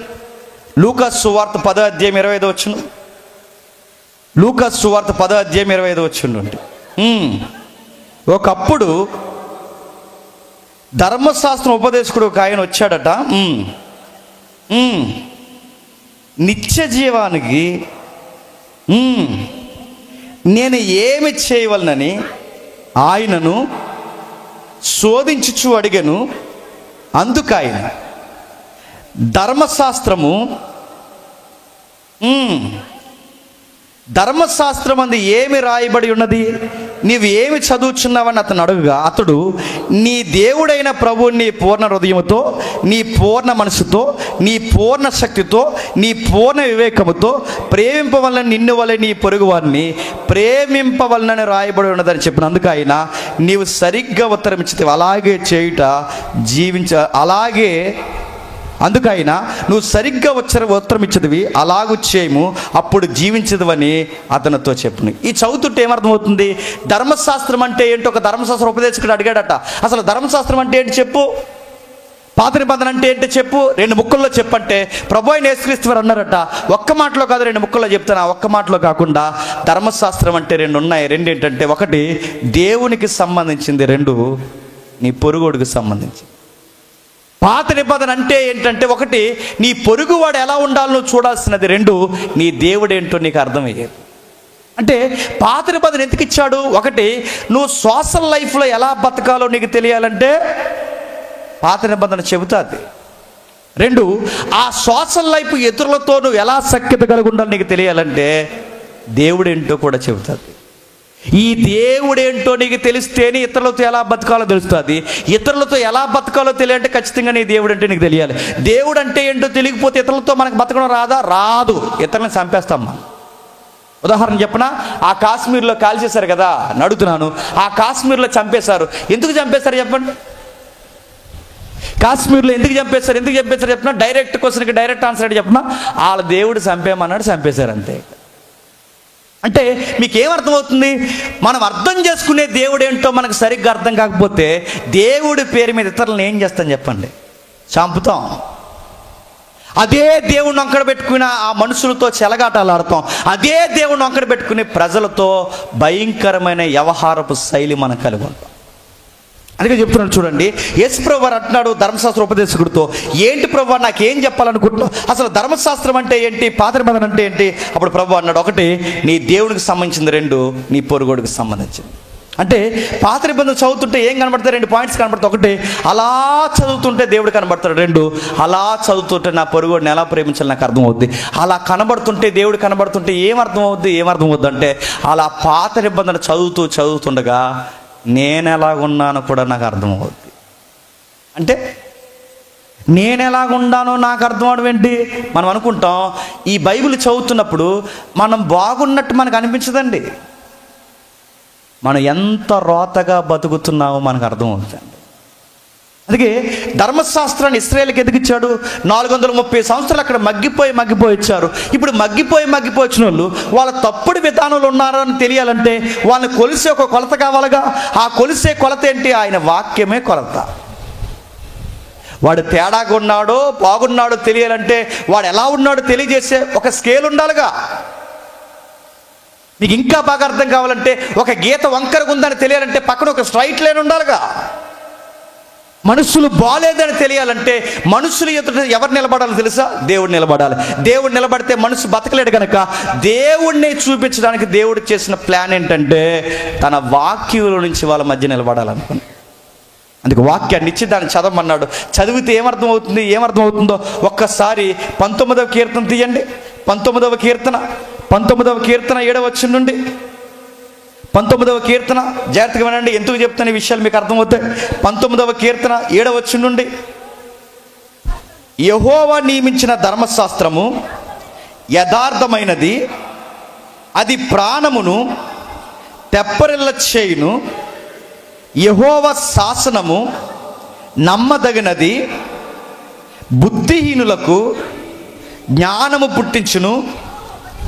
యెహోవా ఉపదేశములు నిర్దోషమైనవి, హృదయమును సంతోషపరచును. అది కన్నులకు వెలిగిచ్చును, అది నిత్యము నేర్చును. యెహోవా న్యాయ విధులు సత్యమైనవి, అవి కేవలం న్యాయమే. జాగ్రత్తగా వినండి. ఆ వచనాలు చదువుతుంటే కొన్ని పదాలు మీకు కనబడతాయి చూడండి. ధర్మశాస్త్రము యథార్థమైనది అన్నాడు. ఏంటట? ధర్మశాస్త్రం అంటే పాత నిబంధన యథార్థమైనది. రెండవది, పాత నిబంధన శాసనాలు నమ్మదగినవి. ఆ వచనాల్లో కొన్ని పదాలు కనబడుతున్నాయి చూడండి. ధర్మశాస్త్రం నిర్దోషమైనది, ధర్మశాస్త్రం నిర్మలమైనది, ధర్మశాస్త్రం పవిత్రమైనది, ధర్మశాస్త్రం నిత్యమైనది, ధర్మశాస్త్రం సత్యమైనది, ధర్మశాస్త్రం న్యాయమైనది. ధర్మశాస్త్రం దానిలో యథార్థత ఉందట, పవిత్రత ఉందట, న్యాయం ఉందట, నిర్దోషత ఉందట, చక్కటి న్యాయ విధులు ఉన్నాయట, సంతోషం ఉందట, పవిత్రత ఉందట. ఇన్ని ఉన్నాయట ధర్మశాస్త్రం. అంటే పాత నిబంధన చదువుతుంటే ఈ నైతికతలు, ఈ మోరల్స్ అన్నీ కనబడతాయట. నేను అడుగుతున్నాను, ఆ పాత నిబంధన చదువుతుంటే ఇన్ని లక్షణాలు పాత నిబంధనకు ఉన్నట్టు కనబడతాయి. ఇన్ని లక్షణాలు ఆ పాత నిబంధనకు ఎలా వచ్చాయి? మిమ్మల్ని అడుగుతున్నాను, చెప్పండి. పాత నిబంధన వాళ్ళకి ఇచ్చాడట, చదువుకోమన్నట, చదువుతున్నారు. వాళ్ళు చదువుతుండగా ఆ ధర్మశాస్త్రంలో కనబడేది ఏంటో తెలుసా? అదిగో ఆ పదాలు కనబడుతున్నాయి. నమ్మదగినది, యథార్థమైనది, నిర్దోషమైనది, నిర్మలమైనది, పవిత్రమైనది, నిత్యమైనది, సత్యమైనది, న్యాయమైనవి. ఇన్ని పదాలు కనబడుతున్నాయి. ఆ ధర్మశాస్త్రంలోకి ఆ క్వాలిటీస్ అన్నీ ఎలా వచ్చాయి? మీకు అర్థం కావాలంటే ఒక ఉదాహరణ చెప్తాను, వినండి. ఈ ఫోన్లు ఉన్నాయా? ఈ ఫోన్లో లెక్కలు చేసుకోవడానికి పట్టుకుంటుంది. కాలిక్యులేటర్ అంటారుగా. 2x2 కొట్టి ఈక్వల్ టు కొడితే ఎంత వస్తుందండి? 4 రావాలి, 6 వచ్చిందంటే మీ మొబైల్ తేడా, మీరు తేడా. 2x2 కొడితే ఎంత వస్తుంది చెప్పండి? 4 రావాలని అడుగుతున్నాను. ఈ మొబైల్కి ఎక్కాలు ఎవరు నేర్పించారండి? మనకి ఎక్కాలు ఎవరు నేర్పించారు? టీచర్ నేర్పించింది. మనకి ఎక్కాలు ఎవరు నేర్పించారు? ఎక్కాల పుస్తకం నేర్పించింది. మనకి ఎక్కాలు ఎలా వచ్చినాయి? నిలబెట్టి గుంజీలు తీసి గోడ కుర్చీలు వేస్తే మనకి ఎక్కాలు వచ్చినాయి. ఆ ఎక్కాలు కూడా 2 ఎక్కం వచ్చి మనకు ఆ 2 ఎక్కం తర్వాత ఇంకా డౌటే. అది కూడా 10 వరకు వచ్చు. నడుతున్న ఎక్కాలు ఇంత బట్టి పడితే మనకు వచ్చినాయిగా. మనకి ఎక్కాలు రావాలంటే మనకు ఎవరో నేర్పించారు. మనకి ఎక్కాలు రావాలంటే మనలో ఎవరో ఇవి చొప్పించారు. నేను అడుగుతున్నాను, మరి బైబిల్లోనికి నైతికతలు ఎలా వచ్చాయి? ఇంకా మళ్ళీ అడుగుతున్నాను, బైబిల్లోకే కాదు ఈ మొబైల్లోకి ఆ ఎక్కం ఎలా వచ్చింది? చాలామంది అంటారు అలా వచ్చిందా. అలా రాదు. అలా వచ్చి గాల్లోంచి పడ్డాం కదా, గ్రహాంతర జీవా. దీనిలోకి ఆ లెక్కలు ఎలా వచ్చాయి తెలుసా? దీనికి లెక్కలేమీ రావు, దీనికి ఏమీ తెలియదు, ఇది మౌనమైన వస్తువే, దీనికి ఏమీ తెలియదు. దీనికి మరి ఎక్కాలు ఎలా వచ్చాయంటే దీన్ని తయారు చేసినోడికి వచ్చు ఎక్కాలు. గుర్తుపెట్టుకో, ఈ లెక్కలు ఎవడికి వచ్చు? దీనికి తయారు చేసినోడికి వచ్చు. అంటే తయారు చేసినోళ్ళు లెక్కలు ఉన్నాయి కనుక ఆ లెక్కలు ఎందులో పెట్టాడు చెప్పండి? ఈ మొబైల్లో పెట్టాడు. అంటే లెక్క తయారు చేసిన వాళ్ళు ఉంది కనుక లెక్క ఇందులోకి వచ్చింది. ఇది మీకు అర్థమైతే ధర్మశాస్త్రంలోకి పవిత్రత, నిర్దోషత్వం, న్యాయమైనది, గొప్పది, ఇలాంటివన్నీ ధర్మశాస్త్రంలోకి వచ్చాయంటే దీన్ని తయారు చేసి రాయించింది ఎవరు? దేవుడు అంటే ఇప్పుడు ధర్మశాస్త్రం చదువుతుంటే ఏమర్థమవుతుంది? అందులో పవిత్రత కనబడుతుంది, నిర్దోషత్వం కనబడుతుంది. అంటే ధర్మశాస్త్రం చదువుతుంటే దేవుని యొక్క ఉనికి అంటే అర్థమవుతుంది. ఇప్పుడు చెప్పండి, ధర్మశాస్త్రం చదువుతుంటే దేవుడు ఎంత ఎత్తులో ఉన్నాడు కనబడుతుంది. అదే ధర్మశాస్త్రం చదువుతుంటే ఏం కనబడుతుంది చెప్పనా? దానికి పూర్తి వ్యతిరేకంగా మనం ఉన్నామని మనకు కనబడుతుంది. ఎంత వ్యతిరేకంగా ఉన్నాం? అవే వచనాలు చదవండి. యెహోవా నియమించిన ధర్మశాస్త్రము చెప్పండి యథార్థమైనది. దేవుని ధర్మశాస్త్రం యథార్థమైనది అంటే యథార్థత లేని వాళ్ళు ఎవరండి చెప్పండి? సిగ్గులు ఎక్కడ ఒప్పుకోండి. మానవ ప్రపంచం గుర్తుపెట్టుకోండి. దేవుడు నమ్మకమైన వాడంటే నమ్మకం లేనివాడు ఎవడు చెప్పండి? ఇప్పుడు మాట ఇస్తాం, రేపు మాట తప్పుతాం. ఇప్పుడు అవునంటాం, రేపు కాదంటాం. ఎందుకు అబద్ధాలు ఆడతామంటే బైబిల్ ఏమని చెప్పినా, ఆడు మానవుడు గనక అబద్ధాలు ఆడతాడు. బైబిల్లో దేవుడు తనను తాను క్లెయిమ్ చేసుకున్నప్పుడు ఇలా అన్నాడు. ఏమన్నాడు తెలుసా? అబద్ధం ఆడుటకు దేవుడు చెప్పండి నరుడు కాదని బైబిల్లో ఉందంటే ఖచ్చితంగా నరుడు ఏమాడతాడు చెప్పండి? అబద్ధాలు ఆడతాడు. ఇప్పుడు చెప్పండి, ధర్మశాస్త్రం యథార్థమైనదంటే దేవుడు యథార్థమైనాడు. మరి దేవుడు యథార్థమైనది, ధర్మశాస్త్రం యథార్థమైతే మరి అదే ధర్మశాస్త్రం ఏం చెప్తుంది? యథార్థత లేనోళ్ళు, కృతజ్ఞత లేనోళ్ళు ఎవరైనా ఉన్నారంటే ఎవరు చెప్పండి? మనం ఉన్నాం. నమ్మకం లేని వాళ్ళు ఎవరైనా ఉన్నారంటే మనం ఉన్నాం. నిర్దోషత్వం లేని వాళ్ళు ఎవరైనా ఉంటే మనం ఉన్నాం. అసలు పవిత్రతే జీవితంలో లేదని వారు ఎవరైనా ఉంటే మనం ఉన్నాం. చాలామంది అనుకుంటారు మేము ఏ తప్పు చేయలేదు, చిన్నప్పటి నుంచి సేవకు కూడా ఆన్ చేయలేదని చాలామంది ఫీల్ అయిపోతారు. సేవకు ఆన్ చేయకపోయినా నేను మంచోడినని అనుకోవడం కూడా పాపంలో అదొక రకం, గుర్తుపెట్టుకోండి. నీలాగే ఫీల్ అయ్యాడు యెషయా. ఏమన్నాడు తెలుసా? నేను చాలా పవిత్రమైనవాడిని, నేను ప్రవక్తని. ఇలా ఫీల్ అయ్యాడు యెషయా. దేవుడు ఎప్పుడైతే యెషయా కనబడ్డాడో నేను అపవిత్రమైన పెదవులు గలవాడిని అన్నాడు. దేవుడు అర్థమయ్యే కొలది మానవుడికి అర్థమయ్యేది తెలుసా? దేవుడు మనకు అర్థమయ్యే కొలది మానవుడికి అర్థమయ్యేది మనం దేవుని ఎదుట అస్సలు బాగాలేదని అర్థం. అందుకే చూడండి, దేవుడు ప్రత్యక్షమైన వెంటనే ఆదాం ఏం చేశాడు? పోయి దాక్కున్నాడు. దేవుడు ప్రత్యక్షమైన వెంటనే యాకోబు ఏమన్నాడు? నేను మోసగాను ప్రభువు అని ఒప్పుకున్నాను. దేవుడు ప్రత్యక్షమైన వెంటనే యెషయా ఏమన్నాడు? అపవిత్రమైన పెదవులు గలవాడిని అన్నాడు. దేవుడు ప్రత్యక్షమైన వెంటనే యోబు ఏమన్నాడు? తప్పు చేశాను ప్రభువా, తప్పు నీ వైపు లేదు, నా వైపు ఉంది. నువ్వు నిర్దోషమైన వాడి, యథార్థమైన వాడి, నమ్మదగిన వాడివి, సజీవుడివి అన్నాడు.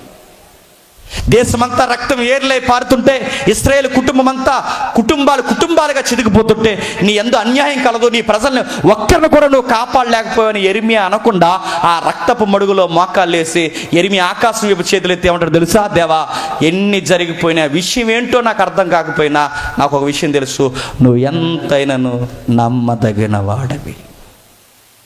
భక్తులకు అర్థమవుతుందంటే దేవుడు ప్రత్యక్షమయ్యే కొలది ఒక విషయం అర్థమవుతుందండి. ఆయన నమ్మదగిన వాడు, ఆయన యథార్థమైన వాడు, ఆయన నిర్దోషమైన వాడు, ఆయన పవిత్రమైన వాడు, ఆయన సత్యమైన వాడు, ఆయన నిత్యమైన వాడు. ఇప్పుడు చెప్పండి, మనం పవిత్రమైన వారమా? కాదు. మనం నిత్యం బతుకుతామా? అసాధ్యం. 60 తర్వాత ఎవడ కనపడ్డు. మనం నమ్మకంగా ఉంటామా? పూటకు ఒకలా ఉంటాం, గంటకు ఒకలా ఉంటాం, వారానికి ఒకలా ఉంటాం. 3 బాగుంటాం ఒకలా ఉంటాం, 3 బాగోపోతే ఒకలా ఉంటాం. మంచిగా ఉంటాం ఒకలా ఉంటాం, కలిసి వస్తే ఒకలా ఉంటాం. కలిసి రాకపోతే నువ్వు ఎవడరా నాకు తెలియదురా అంటాం. ఒక్కొక్కరు ఒక్కొక్కలా మాట్లాడుతుంటే మనలో యథార్థత, ఒక నిలకడ స్వభావం లేదు. అంటే దేవుడు మనకి ధర్మశాస్త్రం అంటే పాత నిబంధన ఎందుకు ఇచ్చాడు, ఈ రోజుకి ఎందుకు ఉంచాడు తెలుసా? పాత నిబంధన అయినా క్రొత్త నిబంధన చదువుతున్నప్పుడు ఒకటి దేవుడు అర్థం అవడమే కాదు, మనమేంటో మనకు బాగా అర్థమవుతుంది. గుర్తుపెట్టుకోండి, దేవుడు ఎందుకు మానవులకు అవసరమో, దేవుడు ఎందుకు బైబిల్ రాయించి ఇచ్చాడో 2 సూత్రాలను. ఒకటి నేనేంటో నీకు తెలియాలి, 2 నువ్వేంటో నీకు అర్థం అవ్వాలి. ఇంకా నువ్వు ఎలా ఉన్నావో తెలుసా? ఎలా ఉన్నావో ఒక్కసారి రోమపత్రికలో చెప్తున్నాడు చూడండి. రోమపత్రిక 3వ అధ్యాయం, రోమిలికి రాసిన పత్రిక 3వ అధ్యాయం 10వ వచనం నుండి, రోమిలికి రాసిన పత్రిక 3వ అధ్యాయం 10వ వచనం నుండి, రోమిలికి రాసిన పత్రిక 3వ అధ్యాయం 10వ వచనం నుండి, రోమిలికి రాసిన పత్రిక 3వ అధ్యాయం 10వ వచనం నుండి ఇందును గూర్చి రాయబడినదేమనగా, నీతిమంతుడు లేడు, ఒక్కడును లేడు, దేవుణ్ణి ఎత్తుకువాడు ఎవడునూ లేడు, అందరూ త్రోవ తప్పి ఏకముగా పనికి మాలిన వారైరి. ఇప్పుడు చెప్పండి, మానవులు ఎలా ఉన్నారని బైబిల్ చెప్తుందో చూడండి. కొన్ని స్పీడ్గా నేను చదువుతాను, మీరు చూడండి. నీతిమంతుడు లేడు, ఒక్కడు లేడు. గ్రహించేవాడు లేడు, ఒక్కడు లేడు. దేవుని ఎత్తుకువాడు లేడు. అందరూ త్రోవ తప్పి ఏకముగా పనికి మాలిన వారు అయ్యిరి. మేలు చేయవాడు లేడు, ఒక్కడు లేడు. వారి గొంతుగా తెరిసిన సమాధి, తమ నాలుగుతో మోసం చేస్తారు. వారి పెదవుల కింద సర్ప విషయం ఉంది. వారి నోటి నిండా శపించుటయు పగయు ఉన్నవి. రక్తము చిందించుటకు వారి పాదములు పరిగెత్తుచున్నవి. నాశనము కష్టము వారి మార్గంలో ఉన్నవి. శాంతి మార్గం వారికి తెలియదు. వారి కన్నుల ఎదుట దేవుని భయం ఎంత మాత్రము లేదు. ప్రతి నోరు మూయబడినట్లు ధర్మశాస్త్రం ఒక మాట చెప్పింది, ఈ మానవులు శిక్షకు తప్ప దేనికి పనికి రారని పాత నిబంధన డిక్లేర్ చేసిందంట మనల్ని అందరినీ. ఇప్పుడు చెప్పండి, ఎందుకు మనం శిక్షింపబడాలి చెప్తుంది, స్కాన్ చేసింది. ధర్మశాస్త్రం ఎందుకు ఇచ్చాడు, పాత నిబంధన ఎందుకు ఇచ్చాడు? 430 సంవత్సరాల తర్వాత వాళ్ళు బయటికి తీసుకొచ్చి వాళ్ళకి ధర్మశాస్త్రం ఇచ్చిన తర్వాత ఎందుకు ఇచ్చాడు? వాళ్ళ దేవుడేంటో వాళ్ళకి అర్థం అవ్వాలి. 2, వాళ్ళేంటో వాళ్ళకి అర్థం అవ్వాలి. వాళ్ళేంటో వాళ్ళకి అర్థమైతే దేవుడు అవసరత ఎంత ఉందో వాళ్ళకి ఇట్టే అర్థం అవుద్ది. అది చదువుతున్న మనకు కూడా అర్థం అవ్వాలి మన స్థితిగతులు ఎలా ఉన్నాయి. అక్కడ చెబుతున్నాడు చూడండి, ఆ 10వ వచనంలో, నీతిమంతుడు లేడు. ఎవడైనా నిలబడి నేను మంచోడు అన్నాడు అంటేనే మరి చెప్తున్నాడు, అబద్ధికుడు. గుర్తుపెట్టుకోండి. ఎవడైనా వచ్చి నేను పుణ్యాత్ముడు అన్నానంటే ఆడు స్వనీతితో బతుకుతున్నవాడు. గుర్తుపెట్టుకోండి. నీతిమంతుడు లేడు, ఒక్కడును లేడు. గ్రహించేవాడు లేడు. మనందరికీ దేవుడు ట్యాగ్ ఇచ్చాడు. ఆ ట్యాగ్ ఏంటో తెలుసా? అందరూ త్రోవ తప్పి ఏకముగా, చెప్పండి, పనికి మాలినోళ్ళు అయ్యారట. ఇప్పుడు చెప్పండి, మన ట్యాగ్ ఏంటి చెప్పండి, చెప్పండి, సిగ్గులేకుండా. పనికి మాలినోళ్ళు. రెండోసారి చెప్పండి, మూడోసారి చెప్పండి, మళ్ళీ చెప్పండి. మనం దేనికో చెప్పనా, పనికి మాలినోళ్ళు అనిపించుకోవడానికే పనికొస్తామంట. అంటే ఏ పనికి పనికిరామా? పనికిరామా. గుర్తుపెట్టుకోండి. బైబిల్ చెప్పింది స్పష్టంగా, వాడు దేనికి పనికిరాడు.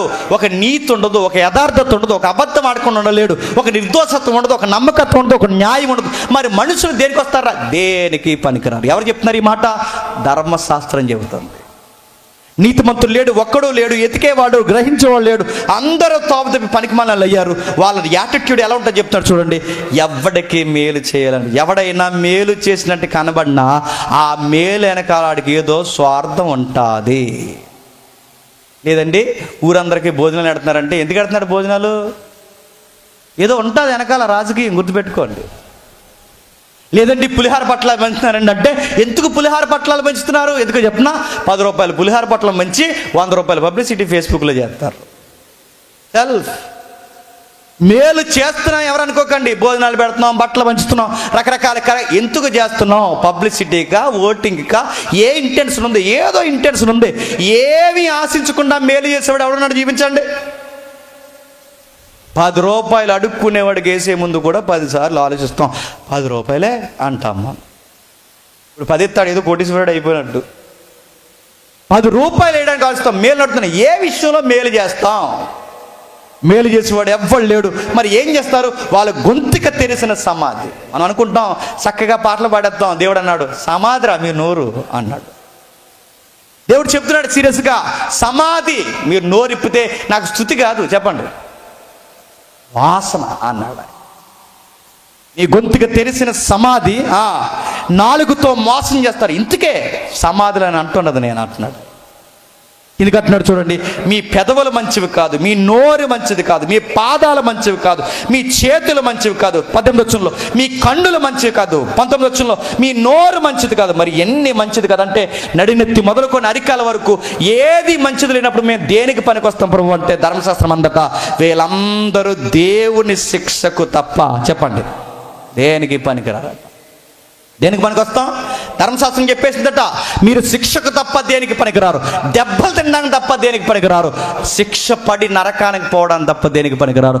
ఇలాంటి టైంలో మనకు అర్థం కావాల్సింది, దేవా నీ ధర్మశాస్త్రం చదువుతుంటే నాకు అర్థమైంది, నేను ఎప్పటికీ ధర్మశాస్త్రం ముందు నీతిమంతుడిని కాదు. ధర్మశాస్త్రాన్ని బట్టి నీతిమంతుడిని కాదు. ధర్మశాస్త్రం చదువుతుంటే నాకు అర్థమవుతుంది నేను పాపాత్ముడిని. ధర్మశాస్త్రం చదువుతుంటే నాకు అర్థమవుతుంది నా యందు ఏ మంచి లేదని. ధర్మశాస్త్రం చదువుతుంటే నాకు అర్థమవుతుంది నువ్వు ఉన్నతమైన స్థాయిలో ఉన్నావని. ధర్మశాస్త్రం నాకు 10 ఆజ్ఞలు ముడిపెట్టించావు, కానీ ప్రవక్తలు చెప్పిన ఒక్క ఆజ్ఞను కూడా నేను పాటించలేకపోతున్నాను. మళ్ళీ చెప్తున్నాను, పాటించలేమని రాయించే ముందు ఆయనకి తెలుసు అంటారా, తెలియదు అంటారా? దేవుడికి భవిష్యత్తు తెలుసా తెలీదా? ఇప్పుడు సభ అయిన తర్వాత ఇంటికి ఎవరెవరు ఎలాగెళ్తారని తెలుసా తెలీదా? తెలుస్తుందని అడుగుతున్నాను. రేపేం జరుగుతుందో, నెక్స్ట్ మినిట్ ఏంటో దేవుడికి తెలుసా తెలీదా? మరి ఇలాంటి పాత నిబంధన వీళ్ళు పాటించలేరని, వీళ్ళు నెరవేర్చలేరని, వీళ్ళ ధర్మశాస్త్రం ప్రకారం శిక్షక తప్ప దేనికి పనికిరానని తెలిసినా ఎందుకు ఇచ్చినట్లండి? నా మాటలు అర్థమవుతున్నాయి లేదో? వీళ్ళు పాటించలేరని తెలిసినా ఎందుకు ఇచ్చినట్లు? వీళ్ళు జరిగించలేనా తెలిసినా ఎందుకు ఇచ్చినట్లు? ఎందుకు ఇచ్చినట్లు చెప్పనా? నీకు నాకు రోగం ఉందని చెబుతూ ఒప్పుకుంటావా? గుర్తుపెట్టండి, నీకు నాకు రోగం ఉందని తెలిస్తే చూడడానికి అలా చూసినట్టునే ఏదో రోగం ఉందని అందరు అంటే ఒప్పుకుంటావా? మనకు రోగం ఉందని మనకు తెలియాలంటే మన చేతికి ఓ థర్మామీటర్ ఇవ్వాలి. గుర్తుపెట్టుకోండి. ఆ థర్మామీటర్ చెక్ చేసుకుంటే మన టెంపరేచర్ తేడా ఉందని తెలుస్తుంది. ఇది మీకు అర్థమైతే ధర్మశాస్త్రం పాత నిబంధన ఎందుకు ఇచ్చాడంటే మనందరికీ రోగం ఉందని, మన రోగాన్ని బయట పెట్టే థర్మామీటరే చెప్పండి పాత నిబంధన ధర్మశాస్త్రం. మనకు రోగం ఉందని తెలియాలి. మరి పాటించలేనప్పుడు ఎందుకు ఇచ్చావు? పాటించలేరని వాళ్ళంతటా వాళ్ళకే తెలియాలి. ఆజ్ఞల్లో నిలబడలేరని వాళ్ళంతటా వాళ్ళే తెలియాలి. ఆజ్ఞనే లేకపోతే మనిషి ఏమంటాడు తెలుసా? నేను చాలా మంచోడిని అంటాడు. ఇన్ని ఆజ్ఞలు ఇచ్చినా నువ్వు తప్పు చేసావంటేనే ఒప్పుకోరు. ప్రసంగాలు చెబుతున్నప్పుడు మన అందరం పాపాత్ములే, ఏ భేదం లేదు, ఒక్కడు నీతిమంతులు లేడు, అందరూ పాపం చేసామనంటే అవును అవును ప్రభువా అందరూ పాపం చేసామంటే ఇది ఒప్పుకుంటారు. కానీ ఎవరో ఒకరిని లేపి పాపి లే అన్నాం అనుకోండి, ఏమంటారు చెప్పండి? వచ్చాడు పుణ్యాత్ముడు అంటారా అనరా? అందరితో కలిపి అన్నాం అనుకోండి ఒప్పుకుంటాం. కానీ ఒక్కడినే లేపి అడిగితే ఇది మన నేచర్. గుర్తుపెట్టుకుని, అందుకే మనం ఏంటో మన నోటుతోనే దేవుడు ఒప్పించాలి అంటే ఒక కొలిసే థర్మామీటర్లో ఇచ్చింది ఏంటో తెలుసా? పాత నిబంధన రాయించి ఇచ్చాడు. మీ నోరు మంచిది కాదు, మీ నాలుక మంచిది కాదు, మీ కళ్ళు మంచివి కాదు, మీ పాదాలు మంచివి కాదు, మరి మంచివి కానీ నేను దేనికి పనికొస్తాను ప్రభు అంటే నువ్వు శిక్షకు తప్ప దేనికి పనికిరావు. ఎప్పుడైతే ఈ విషయం అర్థమైందో భక్తులకు గుర్తుపట్టండి. యెషయా చేతులు ఎత్తేసాడు, ప్రభువా నా పెదవులు మంచివి కాదు, నేను ఏమైపోతానో అని చేతులు ఎత్తేసాడు. యెషయా చేతులు ఎత్తాడు, యెర్మీయా చేతులు ఎత్తేసాడు, మోసే కూడా చేతులెత్తి నా వల్ల కాదన్నాడు. కొత్త నిబంధనకు వచ్చేసరికి ధర్మశాస్త్రం అంతా పాటించిన వారిలో మేధావి ఎవరైనా ఉన్నారంటే అపోస్తలుడైన పౌలు. ఆ పౌలే ఏమన్నాడు తెలుసా? ధర్మశాస్త్రం చదువుతున్నప్పుడు నాకు భయం వేస్తుంది, ధర్మశాస్త్రం నేను ఎప్పటికీ నెరవేర్చలేను అన్నాడు. పాత నిబంధన నేను ఎప్పటికీ నెరవేర్చలేను. ఎందుకు నెరవేర్చలేను అంటే నెరవేర్చాలని ఉంటుంది, కానీ నేచర్ ఒకటి ఉందిగా, అది నెరవేర్చనివ్వదు. నేచర్ ఎక్కడి నుంచి వచ్చింది? మన అయ్య ఉన్నాడుగా, ఎవరు చెప్పండి? ఆదాము. మన అమ్మమ్మ ఉందిగా, జేజమ్మ, ఎవరు చెప్పండి? అవ్వమ్మ. వాళ్ళిద్దరి దగ్గర నుంచి వద్దంటే వచ్చిన బంపరాపరం ఏంటో చెప్పిన స్వభావం. గుర్తుపెట్టు. ఆ స్వభావం అట ధర్మశాస్త్రంతో ఫైట్ చేస్తుందట. ఏమంటుంది? పాటించొద్దు, నీకు నచ్చినట్టు బతుకు అని చెప్తాదట. దేవుని ధర్మశాస్త్రం తన యథార్థత ఏమంటుందంటే నువ్వు ఇలా ఉండాలని దేవుని ధర్మశాస్త్రం చెప్తుంది. ఈ వాక్యం విన్నంతసేపు మీకు ఏమనిపిస్తుంది చెప్పినా? ఈరోజు నుంచి దేవుని కోసం కసిగా బతికేయాలనిపిస్తుంది. ఆ గేటు దాటిన వెంటనే మళ్ళీ ఆదాము స్వభావం ఏమంటుందంటే అలాగే చెప్తారు లేరా వాక్యాలు అనిపిస్తుంది. డ్యూలిమెంట్ రెండు నడుస్తాయి. గుర్తుపెట్టుకోండి, రెండు స్వభావాలు నడుస్తాయి. ఒకటేమో దేవుడి కోసం బతకాలనిపిస్తుంది, మరొకటేమో పర్లేదులే అనిపిస్తుంది. అందుకే చూడండి మనసు ఎలా ఉర్రూతులుగుతుందంటే ఈ రెండింటి మధ్య పౌలకు కానీ భక్తులకు కానీ వీళ్ళందరికీ అర్థమైందట, మేము నెరవేర్చలేము కనుక నెరవేర్చలేము. మన మనసుకుండే దరిద్రం ఏంటి చెప్పినా? చూడొద్దు అని ఎవరైతే చెప్తారో ఖచ్చితంగా మన మైండ్కి ఏమనిపిస్తుంది చెప్పినా? చూడాలని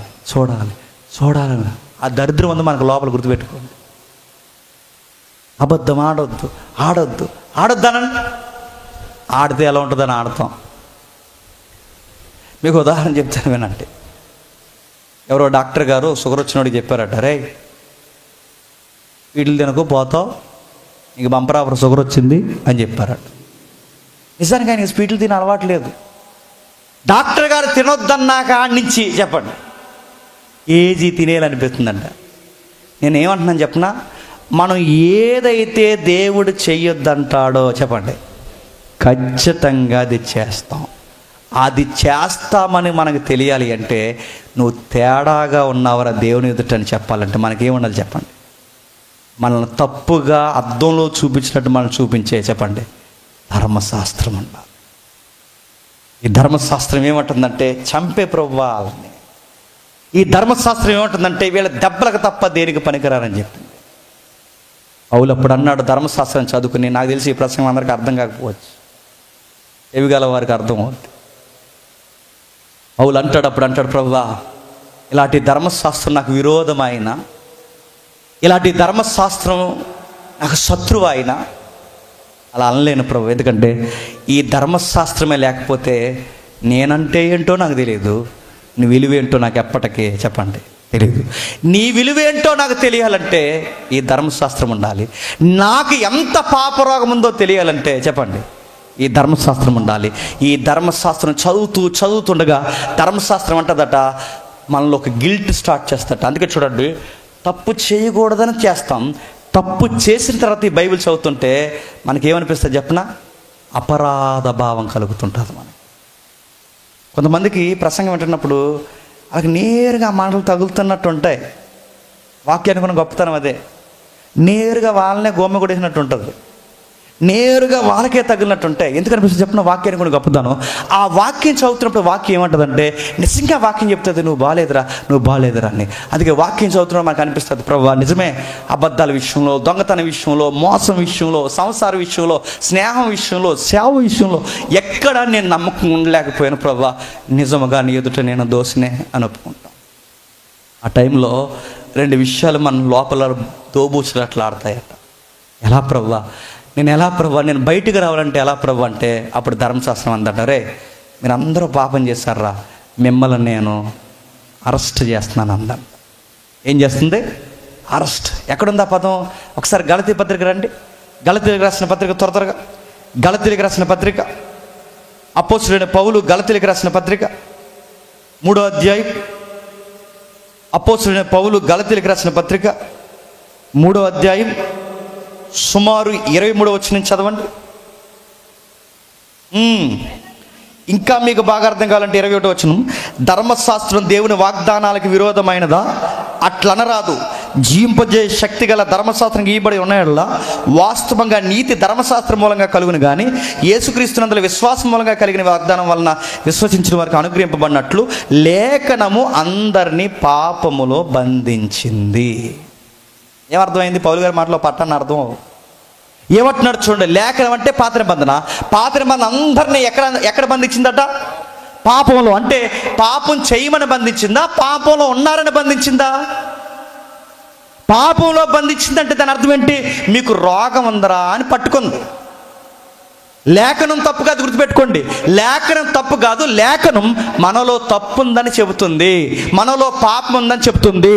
మనం పాపంలో ఉండగా మనల్ని బంధించింది, అరెస్ట్ చేసింది. అరెస్ట్ చేసిన లేఖనం ఏం చెప్తుంది? విశ్వాసం ఎల్లడి కాకముందు ఇక ముందుకు బయలుపరచబోవు విశ్వాసం అవలంబింపవలసిన వారముగా చెరలో, అరెస్టులో ఉంచబడినట్టుగా మనం ధర్మశాస్త్రానికి లోనైపోయాం. బంధించి పడేసింది మనల్ని. ఒక పోలీసు లాగా, ఒక లాయర్ లాగా, ఒక మేధావులాగా మనల్ని పట్టుకొని ఏం చేసింది? ధర్మశాస్త్రం తీర్పు తీర్చడానికి నిలబెట్టింది, తీసుకొచ్చిందట. అరెస్ట్ చేసి ఒక పోలీసు మాది అరెస్ట్ చేసి, ఇదిగో ఈడు పాపాత్ముడు, ఈమె పాపాత్మురాలు పట్టుకుంది. వాళ్ళిద్దరిని పట్టుకుని అరెస్ట్ చేసిందట. పోలీసులు అరెస్ట్ చేసిన తర్వాత ఏం చేస్తారు చెప్పండి? ఎఫ్ఐఆర్ వేసిన తర్వాత అరెస్ట్ చేసిన తర్వాత ఛార్జ్ షీట్ మెన్షన్ చేసి ఆ కేసు ఫైల్ పట్టుకెళ్ళి ఎక్కడ పెడతారు చెప్పండి?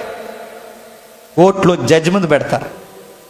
ఆ జడ్జి ముందు పెట్టి ఆ సీడీ ఫైల్ ఉంటుంది, ఇలా పొడవుగా ఉంటుందిగా, 2 మడతలు పెట్టి ఆ సీడీ ఫైల్లో కేసు డైరీలో రాస్తారు. ఏమని చెప్పినా, వీడి కన్ను మంచిది కాదు, వీడి చేయమని ఎందుకు చదివాక ఆ కేసు డైరీ, ఈ నాలుగు మంచిది కాదు, వీడి అరికాల మొదలుకొని నడినెత్తి మొదలుకొని అరికాల వరకు ప్రతి దిక్కున వీడి కలుస్తూనే ఉన్నాడు. మన ఛార్జ్ షీట్ లేదా మన కేసు డైరీలో మొత్తం మన చెట్టా ఉంటుందంట. తీసుకెళ్ళింది ధర్మశాస్త్రం, పోలీసులకు అరెస్ట్ చేసి తీసుకెళ్ళి జడ్జి ముందు పెట్టింది. అక్కడ జడ్జి గారు ఎవరు ఉన్నారో తెలుసా? న్యాయాధిపతి అయిన దేవుడు ఉన్నాడు. ఆ దేవుడి ముందుకు తీసుకెళ్ళి పెట్టిందట. ఇప్పుడు బాగా వినండి, ధర్మశాస్త్రం పట్టుకొని తీసుకొచ్చి దేవుడి ముందు పెట్టింది, పట్టుకొని తీసుకొచ్చి దేవుడి ముందు పెట్టింది. ఆ పట్టుకొని తీసుకొచ్చినప్పుడు ఎక్కడికి తీసుకొస్తుందో చూడండి. అయితే విశ్వాసం వెల్లడైన గనక ఇక బాలశిక్షణ కింద ఉండను, యేసుక్రీస్తునందు విశ్వాసం, యేసుక్రీస్తునందు మీరందరూ విశ్వాసం వలన దేవుని కుమారులు ఉన్నారు. క్రీస్తులోనికి బాప్తిసం పొందిన మీరందరూ క్రీస్తుని ధరించుకున్న వారు. పై వచనం క్షమించండి, 25 వచనం. అయితే విశ్వాసం వెల్లడైన గనక మేము బాలశిక్షణ కింద ఎందుకున్నామంటే 24 వచనం చెప్తున్నారు చూడండి. క్రీస్తునొద్దకు మనల్ని నడిపించుటకే ధర్మశాస్త్రం మనకి బాలశిక్షకుడాయను. ఏమర్థమవుతుంది? క్రీస్తు విలువేంటో మనకు అర్థం కావాలి అంటే మనం ఎంత విలువ లేని వారుగా ఉన్నామో మనకు అర్థం అవ్వాలి. మనం విలువ లేని వారుగా ఉన్నామని మనకు అర్థం అవ్వాలి అంటే ధర్మశాస్త్రం మనల్ని ఏం చేయాలి చెప్పండి? అరెస్ట్ చేయాలి. మనల్ని అరెస్ట్ చేసిన తర్వాత ఒక పోలీస్ సైన్ ద్వారా తీసుకెళ్తుంది. ఆ పోలీస్ సైన్ ధర్మశాస్త్రం వ్యవహరిస్తుంది. ఆ తీసుకెళ్లి జడ్జి ముందు పెడుతుంది. అప్పుడు పెట్టిన తర్వాత ఆ ధర్మశాస్త్రం ఆర్గ్యుమెంట్ చేస్తుంది. ఏమనంటే ఈడు దెబ్బలు తిన్నాను తప్ప దేనికి చెప్పండి పనికిరాడు, ఈ నరకంలో వేసండి, జడ్జిమెంట్ కూడా రెడీ అయిపోతుంది. అలాంటి టైంలో మనకి శిక్ష తప్పింపబడాలి అంటే ధర్మశాస్త్రం పని చేసిందట. నీకు జ్వరం ఉందని చెప్పిందట, నీకు రోగం ఉందని చెప్పిందట. ఆ రోగానికి మందు చెప్పండి నా దగ్గర లేదందంట. నువ్వు పాపంలో ఉన్నావని చెప్పిందంట, కానీ ఆ పాపాన్ని గడిగే వైద్యం నా దగ్గర లేదందంట. నీ మీద శిక్ష పడుతుంది నా ప్రకారమైన ధర్మశాస్త్రం చెప్పిందట. ఆ శిక్ష పడకుండా ఉండాలి అంటే నువ్వు జడ్జి గారి దగ్గరికి రావాలని తీసుకొచ్చిందట. తీసుకొచ్చంటే ధర్మశాస్త్రం చేసిన అతిపెద్ద మంచి పని ఏంటి చెప్పిన, మనల్ని అందరినీ క్రీస్తు విలువేంటో మనకు అర్థమయ్యేలా అరెస్ట్ చేసి క్రీస్తు ముందు నిలబెట్టిందంట. ఇప్పుడు చెప్పండి, పాత నిబంధన ఎందుకు ఇవ్వబడిందంటే క్రీస్తునొద్దకు నడిపించడానికి ఇవ్వబడిందంటే. ఎక్కడికి? క్రీస్తునొద్దకే. క్రీస్తునొద్దకు ఎందుకు నడిపించాలి? ఎందుకు నడిపించాలంటే అబద్ధాలు ఆడకుండా ఉండలేము, దొంగతనాలు చేయకుండా ఉండలేము, పొరుగు వాడిని ఆశించకుండా ఉండలేము, ఏ తప్పు చేయకుండా ఉండలేము, మానసికంగా శారీరకంగా ఏదో ఒక తప్పు చేస్తూనే ఉంటాం. ఇన్ని తప్పులు చేస్తున్నప్పుడు మనకు అర్థమవుద్ది. ఆ బైబిల్ అలా చదువుతుంటే అడుగడుగున ప్రతి రిఫరెన్స్ అంటుంది మీరు శిక్ష పడతారు, మీకు శిక్షింపబడ్డాను తప్ప దేనికి పనికిరారు. బైబిల్ అలా చదువుతుంటే నరకానికి పాత్ర తప్ప దేనికి పనికిరారు. అలాంటి టైంలో నాకు విషయం అర్థం, ప్రభా నేను నరకానికి తప్ప దేనికి పనికిరాను అన్నప్పుడు నన్ను ఎలా కాపాడుతా ప్రభు అంటే అదే బైబిల్ చెప్పింది, నిన్ను కాపాడడానికి ఒక సేవియర్ అన్నాడు. ఆ సేవియర్ పేరు నజరేయుడైన యేసుడు. ఇప్పుడు చెప్పండి, పాత నిబంధనని కొత్త నిబంధనని దేవుడు ఎందుకు కలిపాడంటే పాత నిబంధన అలా చదువుకుని వస్తే, బాగా వినాలి, పాత నిబంధన అలా చదువుకుని వస్తే ఒకటి దేవుడు ఎంత గొప్పడు అర్థం అవుద్ది, రెండు నువ్వెంత దేవునికి దూరంగా ఉన్న అర్థం అవుద్ది, రెండిటి మధ్య వ్యత్యాసం నీకు అర్థమవుద్ది. దేవుడు నీతిమంతుడు అని అర్థమవుద్ది, నువ్వు అనీతిమంతుడు అని అర్థమవుద్ది. ఈ రెండిటి మధ్య ధర్మశాస్త్రం విషయం అర్థమవుద్ది. మనం శిక్షింపబడతామని మలాకి అయ్యే సమయానికి మనకు అర్థమైపోద్ది. అప్పుడు నేను ఏం చేయాలి ప్రభు అని అలా నిశ్శబ్దంగా ఉన్నప్పుడు ఆ నిశ్శబ్దం నుంచి వచ్చిన జవాబే చెప్పండి క్రొత్త నిబంధన. ఆ క్రొత్త నిబంధనలో మనకు వచ్చే ఆన్సర్, నీ కొరకు నీ పాపాలు తీసివేయడానికి నీ కొరకు ఒక సేవియర్ వచ్చాడు. ఆ సేవియర్ పేరు నజరేయుడైన యేసుడు. ఎందుకు పాత నిబంధన ఈ రోజుకి ఉంచాడంటే డైరెక్ట్ క్వశ్చన్కి డైరెక్ట్ ఆన్సర్ ఒకటే చెప్తున్నాను. మనం ఏంటో మనకు అర్థం కావాలంటే ఖచ్చితంగా ఏముండాలి చెప్పండి? ధర్మశాస్త్రం ఉండాలి. ధర్మశాస్త్రం మనం అంటే మనం ఏంటో మనకు అర్థమైతే అప్పుడు మనం ఏమని ప్రార్థన చేస్తాం చెప్పండి? నన్ను రక్షించు ప్రభువా అని. ఆ రక్షించు ప్రభువా అని ప్రార్థన చేసినప్పుడు ఆ ప్రార్థనకి జవాబే తన ప్రియ కుమారుడిని మన కొరకు చెప్పండి బలిగా ఇచ్చేశాడు. అంటే నేను దేహంతో జీవించాలి అంటే నా కొరకు ఒక దేహం బలైపోవాలి. ధర్మశాస్త్రం కోరుతుంది.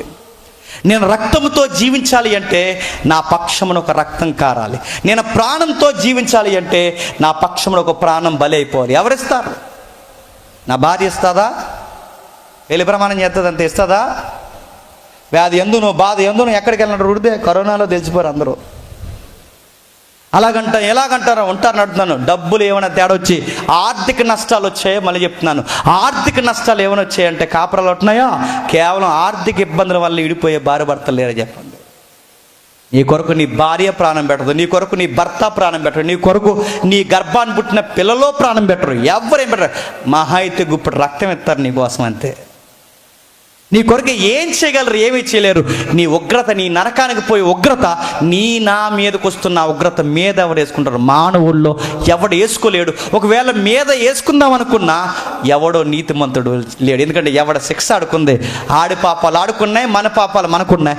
ఈ మానవ ప్రపంచాన్ని రక్షించాలంటే పౌలు లాంటి భక్తులు ఆ పరిస్థితుల్లో ఊగిపోయి యాసారిపోయి చేతులెత్తి రాసిన మాట ఏంటంటే, ప్రభువా, ఎవరు ప్రభువా మమ్మల్ని రక్షించేదని రాశాడు.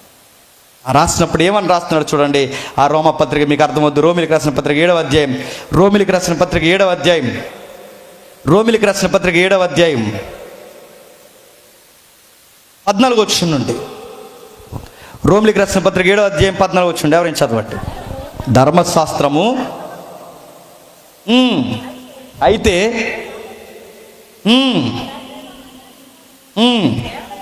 ఏలయనగా నేను చేయనది నేను ఎరుగను, నేను నిశ్చయించినది చేయక దేశించినదే చేయుచున్నాను.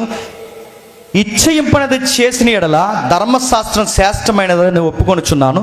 కావున ఎక్కనో దాన్ని చేయనది నా యందు నివసించు పాపమే గాని నేను కాదు. అంటే మనలో ఏముంది చెప్పండి? ఒకవైపు దేవుని ధర్మశాస్త్రం పనిచేస్తుంది, మరొక వైపు ఏం పనిచేస్తుంది చెప్పండి? ఒక పాప నియమం పనిచేస్తుందంట. అదేమంటో తెలుసా? వద్దన్న చేస్తుంది. అదేమంటో తెలుసా? కావాలని చేస్తుంది. అదేమంటో తెలుసా? పర్లేదని ధైర్యం చెప్తుంది. అదేమంటో తెలుసా? నీ కళ్ళుతో, నీ పెదాలతో, నీ నాలుగుతో, నీ హృదయంతో ఆ నియమం ప్రతి అడుగడుగున నీతో పోరాటం చేసి తప్పుల మీద తప్పులు చేసి పర్లేదని ఒక ధైర్యం ఇస్తుంది. పౌలుకి అర్థమైపోయింది మానవుడు ఎలా బతుకుతున్నాడు. పౌలు అన్నాడు 20వ వచనంలో, నేను కోరినది చేసిన ఎడల దాన్ని చేయనది నా యందు నివసించు పాపమే కానీ ఇక నేను కాదు. అవ్వా, చెయ్యకూడదు అనుకుంటూనే పాపం చేస్తాను. ఎందుకంటే నేను పాప స్వభావంతోనే జీవిస్తున్నాను. నా పితరుల దగ్గర నుంచి ఆ స్వభావం నాకు వచ్చింది. ఆ స్వభావాన్ని నేను భరిస్తున్నాను. వాక్యం విన్నంతసేపు ఈ వాక్యాన్ని పాటించాలి అనిపిస్తుంది. అని ఇంటికి పోయిన తర్వాత మళ్ళీ పాప జీవితాన్ని చెప్పండి జీవించాలనిపిస్తుంది. ప్రభువా, ఎలా ప్రభువా నాకు బాధపడుతున్నాడు పౌలు గారు. అంటున్నాడు, అంతరంగ పురుషుని బట్టి దేవుని ధర్మశాస్త్రం అందు నేను ఆనందించుచున్నాను. ఈ వాక్యం వింటున్నప్పుడు వేరొక నియమం నా అవయవంలో ఉన్నట్టు నాకు కనబడుచున్నది. అది నా మనసునందున్న ధర్మశాస్త్రంతో పోరాడుతుంది. నా అవయవంలో ఉన్న పాప నియమానికి నన్ను చెరపట్టుకొని లోపరుచుకుంటు. ఇంకేం చేయాలి ప్రభువా?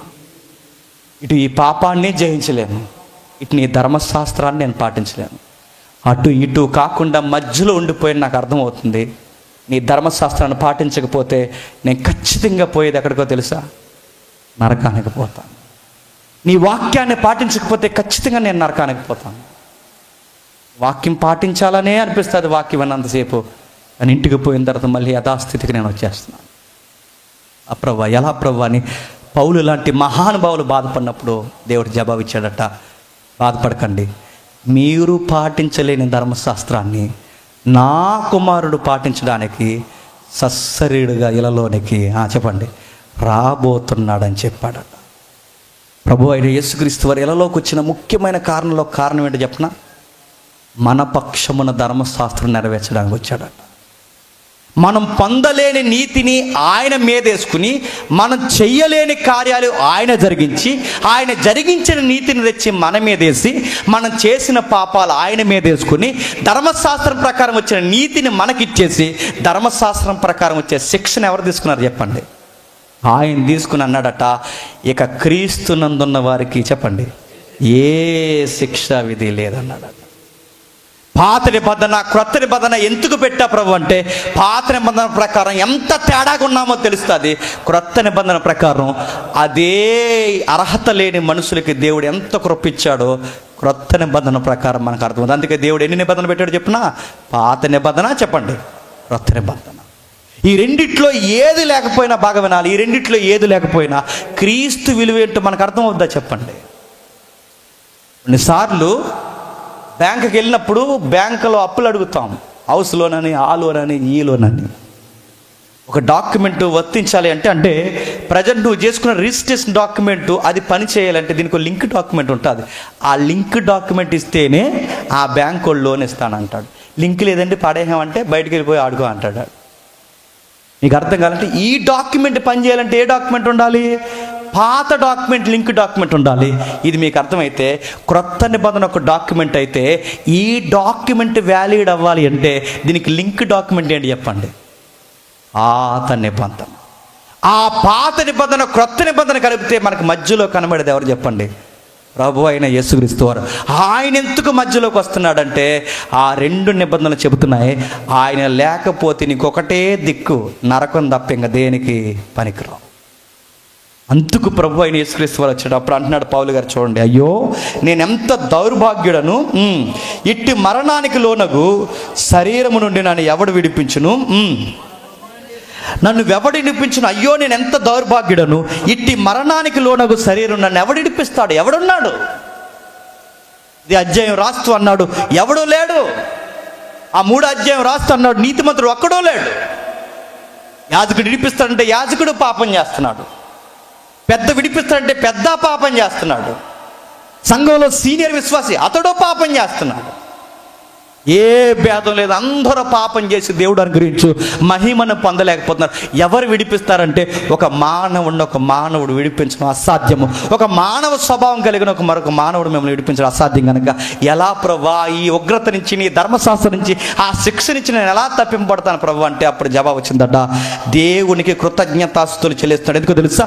ప్రభు అయిన యేసుక్రీస్తు ద్వారా దేవునికి నేను థ్యాంక్స్ చెబుతున్నాను అన్నాడు. ఎందుకు? నీ కుమారుడి క్రీస్తు నాకు ఇవ్వకపోతే నేనేమైపోతును.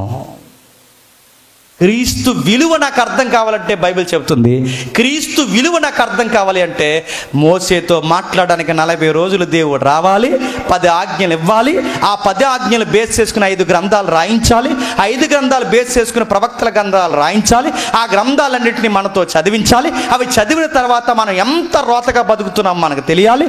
ఆ రోత జీవితంలో మన చేతులు ఎత్తేసి, ప్రభువా నా వల్ల అవ్వట్లేదు ప్రభువా, నేను అరెస్ట్ అయిపోయినని ఒప్పుకోవాలి. ఇక నేను శిక్షకు తప్ప దేనికి పనికిరాను, నా వల్ల అవ్వట్లేదని అర్థమైంది. నేను నీతిని జరిగించాలని నేను జరిగించాలని నాకు అర్థమవుతుంది ప్రభువా, నా కొరకు ఒక రక్షకుడు కావాలయ్యా అని మన నోటంట మనమే ఒప్పుకునేలా మనకు తెలియాలి. అంటే పాత నిబంధన దగ్గర నుంచి మోసే కాలం నుంచి ఇంత ప్రణాళిక వేసుకుని వచ్చాడు. గుర్తుపెట్టుకోండి, యేసు ప్రభు విలువేంటో మనకు అర్థం కావాలి అంటే అసలు పాత నిబంధన ఎలా ఉందో నీకు తెలిస్తేనే చెప్పండి యేసుప్రభు విలువేంటో అర్థమవుతుంది. లేదండి యేసుప్రభు నేను అలా చూడలేకపోతానంటే నువ్వు ఎలా చూస్తా చెప్పనా? యేసుప్రభును అప్పులు తీర్చేవాడు గాను చెప్పండి, ఇంకా పిల్లల్ని ఇచ్చేవాడు గాను ఇంకా చెప్పండి, పెళ్ళిళ్ళు చేసేవాడు గాను ఇంకా చెప్పండి, కడుపు నొప్పులు తగ్గించేవాడు గాను ఇంకా చెప్పండి. మళ్ళీ ప్రశ్నలు, ఎవరు చెప్పారు నీకు, ఎవరన్నారని ఇలాంటివన్నీ అడుగుతున్నారు. యేసుప్రభు అది కాదు, బైబిల్లో యేసుప్రభు గురించి అలా లేదు పరిచయం. బైబిల్ ఎలా ఉందో తెలుసా? ప్రభు అయిన యేసుక్రీస్తు వారు నీ పాపం కొరకు చనిపోవడానికి వచ్చాడని ఉంది బైబిల్లో. నువ్వు నెరవేర్చలేని ధర్మశాస్త్రపు శిక్షను మీదేసుకోవడానికి వచ్చాడని ఉంది బైబిల్లో. నా కొరకు పాత నిబంధన క్రొత్త నిబంధనని సంధి చేయడానికి మధ్యవర్తిగా నిలబడ్డాడు ఉంది బైబిల్లో. అందుకే ప్రభు అంటున్నాడు, పౌలు అంటున్నాడు, ప్రభు అయిన యేసుక్రీస్తు వారి ద్వారా దేవునికి కృతజ్ఞతాస్తుతులు చెల్లించున్నాను కాగా మనసు విషయంలో దైవ నియమానికి, శరీర విషయంలో పాప నియమానికి దాసుని అయిపోయినాయి. ఇప్పుడు క్రీస్తు యేసును ఉన్నవారికి ఏ శిక్ష విధి లేదు. ఇప్పుడు చెప్పండి, ఇప్పుడు నన్ను ధర్మశాస్త్రం రక్షించదు చెప్పండి, నా నీతి క్రియలు రక్షించవు చెప్పండి, నా ధర్మకార్యాలు రక్షించవు. ధర్మశాస్త్రం నాకు ఏమి నేర్పిస్తుందంటే ప్రభు అయిన యేసుక్రీస్తు వారు తప్ప ఇంకా నేను ఎవరు రక్షించరు. నేను ముగించేస్తున్నాను. ఇంత ధర్మశాస్త్రం చదివాక ఏం అర్థమైందంటే 2 విషయాలు అర్థమైనాయి. ఒకటి, దేవుడు అంటే ఏంటో అర్థమైంది చెప్పండి. 2, నా పొరుగుడితో నేను ఎలా వ్యవహరించాలో నాకు అర్థమైంది. అది ఎలా వ్యవహరించాలో చూపించడానికే 33.5 సంవత్సరాలు భూమి మీద బతికాడు. ఆయన పేరే ప్రభు అయిన యేసుక్రీస్తు వారు. ఆయన ఏమన్నాడు తెలుసా? ఇతరుల ఆకలిగుంటే ఈయన బాధపడిపోయాడు, ఇతరులు దప్పుకుంటే ఈయన అల్లాడిపోయాడు, ఇతరుల యొక్క కుటుంబాల్లో మనుషులు చనిపోతే ఈయన ఎక్కెక్కేడ్చాడు. పొరుగువాడిని ప్రేమించి పొరుగువారి కొరకు ప్రాణం పెట్టి చనిపోయాడు. ఇదెందుకు నాకు చూపిస్తున్నా ప్రభు అంటే మళ్ళీ ధర్మశాస్త్రం తెర మీద తీసుకొచ్చాడు. 1, దేవుడంటే నీకు అర్థమైంది. 2, నీ పొరుగు వాడిని ఎలా ప్రేమించాలి నీకు అర్థమైతే నన్ను చూసి నా వలె ఇతరుల నిమిత్తం మీరు కూడా చెప్పండి ప్రాణము పెట్టబద్దులై ఉన్నారు అన్నాడు. ఇప్పుడు చెప్పండి, ఎందుకు మేము పెట్టాలి ప్రభు అంటే ఇదే కోరుకున్నాడు ఆదాములో, ఇదే కోరుకున్నాడు నోవహు దగ్గర, ఇదే కోరుకున్నాడు అబ్రహాం దగ్గర, ఇదే కోరుకున్నాడు ఇశ్రాయేలు దగ్గర, ఇదే కోరుకున్నాడు. మిమ్మల్ని చూస్తున్నప్పుడు ఎవర్రా ఇంత బాగా వీళ్ళు నడిపిస్తున్నారని మాట్లాడుకున్నప్పుడు ప్రజలకు అర్థం అవ్వాలి, వాళ్ళు ఇశ్రాయేలట్రా, వాళ్ళు నడిపిస్తున్నది ఇశ్రాయేలుల దేవుడట్రా, ఆ దేవుని బట్టి వీళ్ళు ఇంత బాగా నడుస్తున్నారని బయట వాళ్ళు చెప్పుకోవాలి. కానీ వాళ్ళు చెప్పుకునేలా నిలబడ్డారా? ప్రజలందరూ ఎక్కిరించేలా నిలబడ్డారు. ఇప్పుడు చెప్పండి, ఏ ప్రజల్లో అయితే ఆ ఔన్నత్యాన్ని చూడాలనుకున్నాడో, ఏ ప్రజల్లో అయితే ఆ గొప్పదనాన్ని చూడాలనుకున్నాడో, ఇంతకు 19వ అధ్యాయం మనం చదివాంగా, మీరు నాకు యాజక స్వరూపమైన స్వాస్థ్యముగా నాకు ఉంటారని, సంపాద స్వాస్థ్యముగా ఉంటారని ఇందాక చెప్పుకున్నాడుగా. అదే మాట మళ్ళీ క్రొత్త నిబంధనలు ఎవరు చెప్పారు తెలుసా? క్రైస్తవులను గురించి చెప్పాడు. ఎక్కడ చెప్పాడు చూడండి ఒకసారి. పేతురు రాసిన మొదటి పత్రిక 2వ అధ్యాయం 9వ వచనం. పేతురు రాసిన మొదటి పత్రిక 2వ అధ్యాయం 9వ వచనం.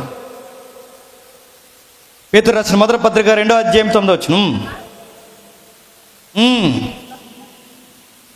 క్షమించండి, 2వ పత్రిక అనుకుంటా. 2వ పత్రిక 2వ అధ్యాయం 9వ వచనం.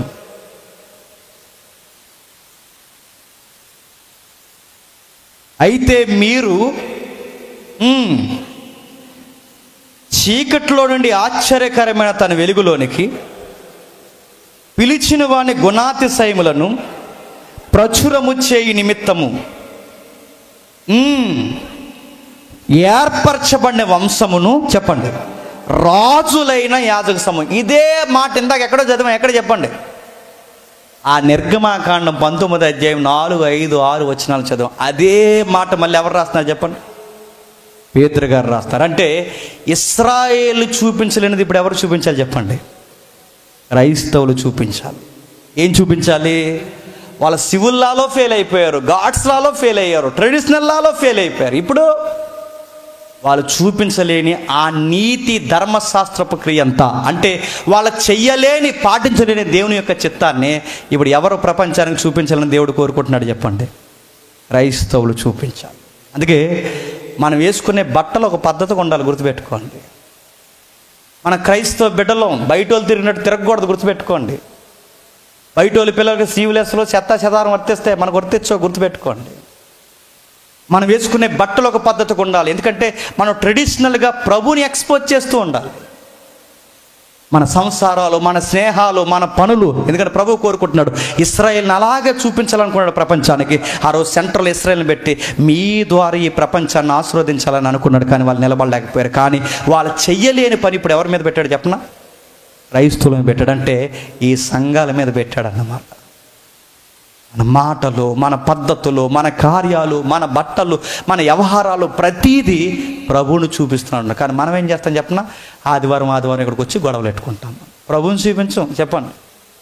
మన కోపాలు చూపిస్తాం, మన గొడవలు చూపిస్తాం, మన ఆహాలు చూపిస్తాం. పాట ఇవ్వకపోతే కోపం ఏం చేస్తాం. ఇంకా చెప్పండి, పాంప్లెట్ మీద పేరు వేయకపోతే తర్వాత మీటింగ్ ఎలా చేస్తారో మేము చూస్తాను. నేను వార్నింగ్లు వచ్చేస్తే ఇక్కడికి పొరపాటున ఇక్కడ చేస్తున్న సిఆర్ గారు, అధ్యక్షులు వారు ఎవరైతే ఉన్నారో, మీరు ఇచ్చిన కానుక కానీ పొరపాటున ఇక్కడ చెప్పలేదు అనుకోండి, సిఆర్ గారు ఏదైతే ప్రభువుకు చూపించాలని దేవుడు కోరుకుంటున్నాడో, సమాజానికి దేవుడు ఏదైతే చూపించాలని కోరుకున్నాడో, ఇశ్రాయేలు చూపించలేకపోయారు. ఇప్పుడు మళ్ళీ ఎలా తయారు చెప్పండి? క్రైస్తవులు కూడా ఇశ్రాయేలీలాగే తయారవుతున్నారు. ధర్మశాస్త్రాన్ని, క్రొత్త నిబంధనని దేవుడు ఎందుకు ఇచ్చా ప్రభు అంటే, మీరంతా నాకు స్వకీయ సంపాద్యమై రాజులైన యాజక సమూహంగా ఈ ప్రపంచం మాట్లాడుకోవాలి. ఇంత బాగా మీ చుట్టూ చాలా మూఢనమ్మకాలు ఉన్నాయి నాకు తెలుసు. వాళ్ళందరూ మాట్లాడుకోవాలి, రే మీలా మేము ఉండలేకపోతున్నాం, మీరు ఎలా ఉంటున్నారు అన్నప్పుడు మీ దగ్గర డైరెక్ట్ ఆన్సర్ ఏంటి చెప్పనా? చర్చికి రండి, మీరు కూడా చెప్పండి మాలాగే ఉంటారని చెప్పాలి. వాళ్ళు బయట చూస్తారు, చర్చికి వెళ్ళారు మ్యాట్నీకి వచ్చేరేట్రా అని కూడా గుర్తుపెట్టుకోండి. చర్చికి వెళ్ళారు మాలాగే లింగిలి పైకెట్టి గొడవాడేస్తున్నారేట్రా అని కూడా గుర్తుపెట్టుకోండి. చర్చికి వెళ్ళారు మాలాగే బూతులు మాట్లాడుతున్నారు అని కూడా గుర్తుపెట్టుకోండి. ఒరే ఇంత కోపాలు వచ్చినా మీరు బూతులు మాట్లాడరు, సినిమాలకు పోరు, ఏ తప్పు చేయరు, ఇంత ఖచ్చితంగా మీరు ఎలా ఉంటున్నారు అంటే వాళ్ళకి ఆన్సర్ చెప్పాలి. ప్రతి ఆదివారం ఒక దిక్కునికి పోతుంది, దాని పేరు చర్చ్. మీరు కూడా అక్కడికి రండి. మా కుటుంబాలు ఎంత ఆనందంగా ఉంటున్నాయి, మీ కుటుంబాలు కూడా చెప్పండి అంత ఆనందంగా ఉంటాయని చెప్పాలి. అలా రెఫరెన్స్గా మనం నిలబడాలట. అందుకే పాత నిబంధన ఇచ్చాడు, అందుకే క్రొత్త నిబంధన ఇచ్చాడు. అందుకే చివరికి మన పాపాల కొరకు చెప్పండి తన ప్రియ కుమారుడిని చెప్పండి బలిగా మనకు అనుగ్రహించాడు. ఇంత చేసినా, ఇంత బోధించినా మనం అంటాం, ఇవన్నీ బోధించిన తర్వాత ఏమంటారంటే, ఇలాంటి ప్రసంగాలు చాలా దిక్కుని చెప్పాను. ఇదంతా బోధించిన తర్వాత ఒక ఆవిడ నూనెకాయ తెచ్చి ప్రార్థన చేయండి అంది. ఇంక ఇప్పటివరకు చెప్పిన ప్రసంగం అంతా పోయింది నాది.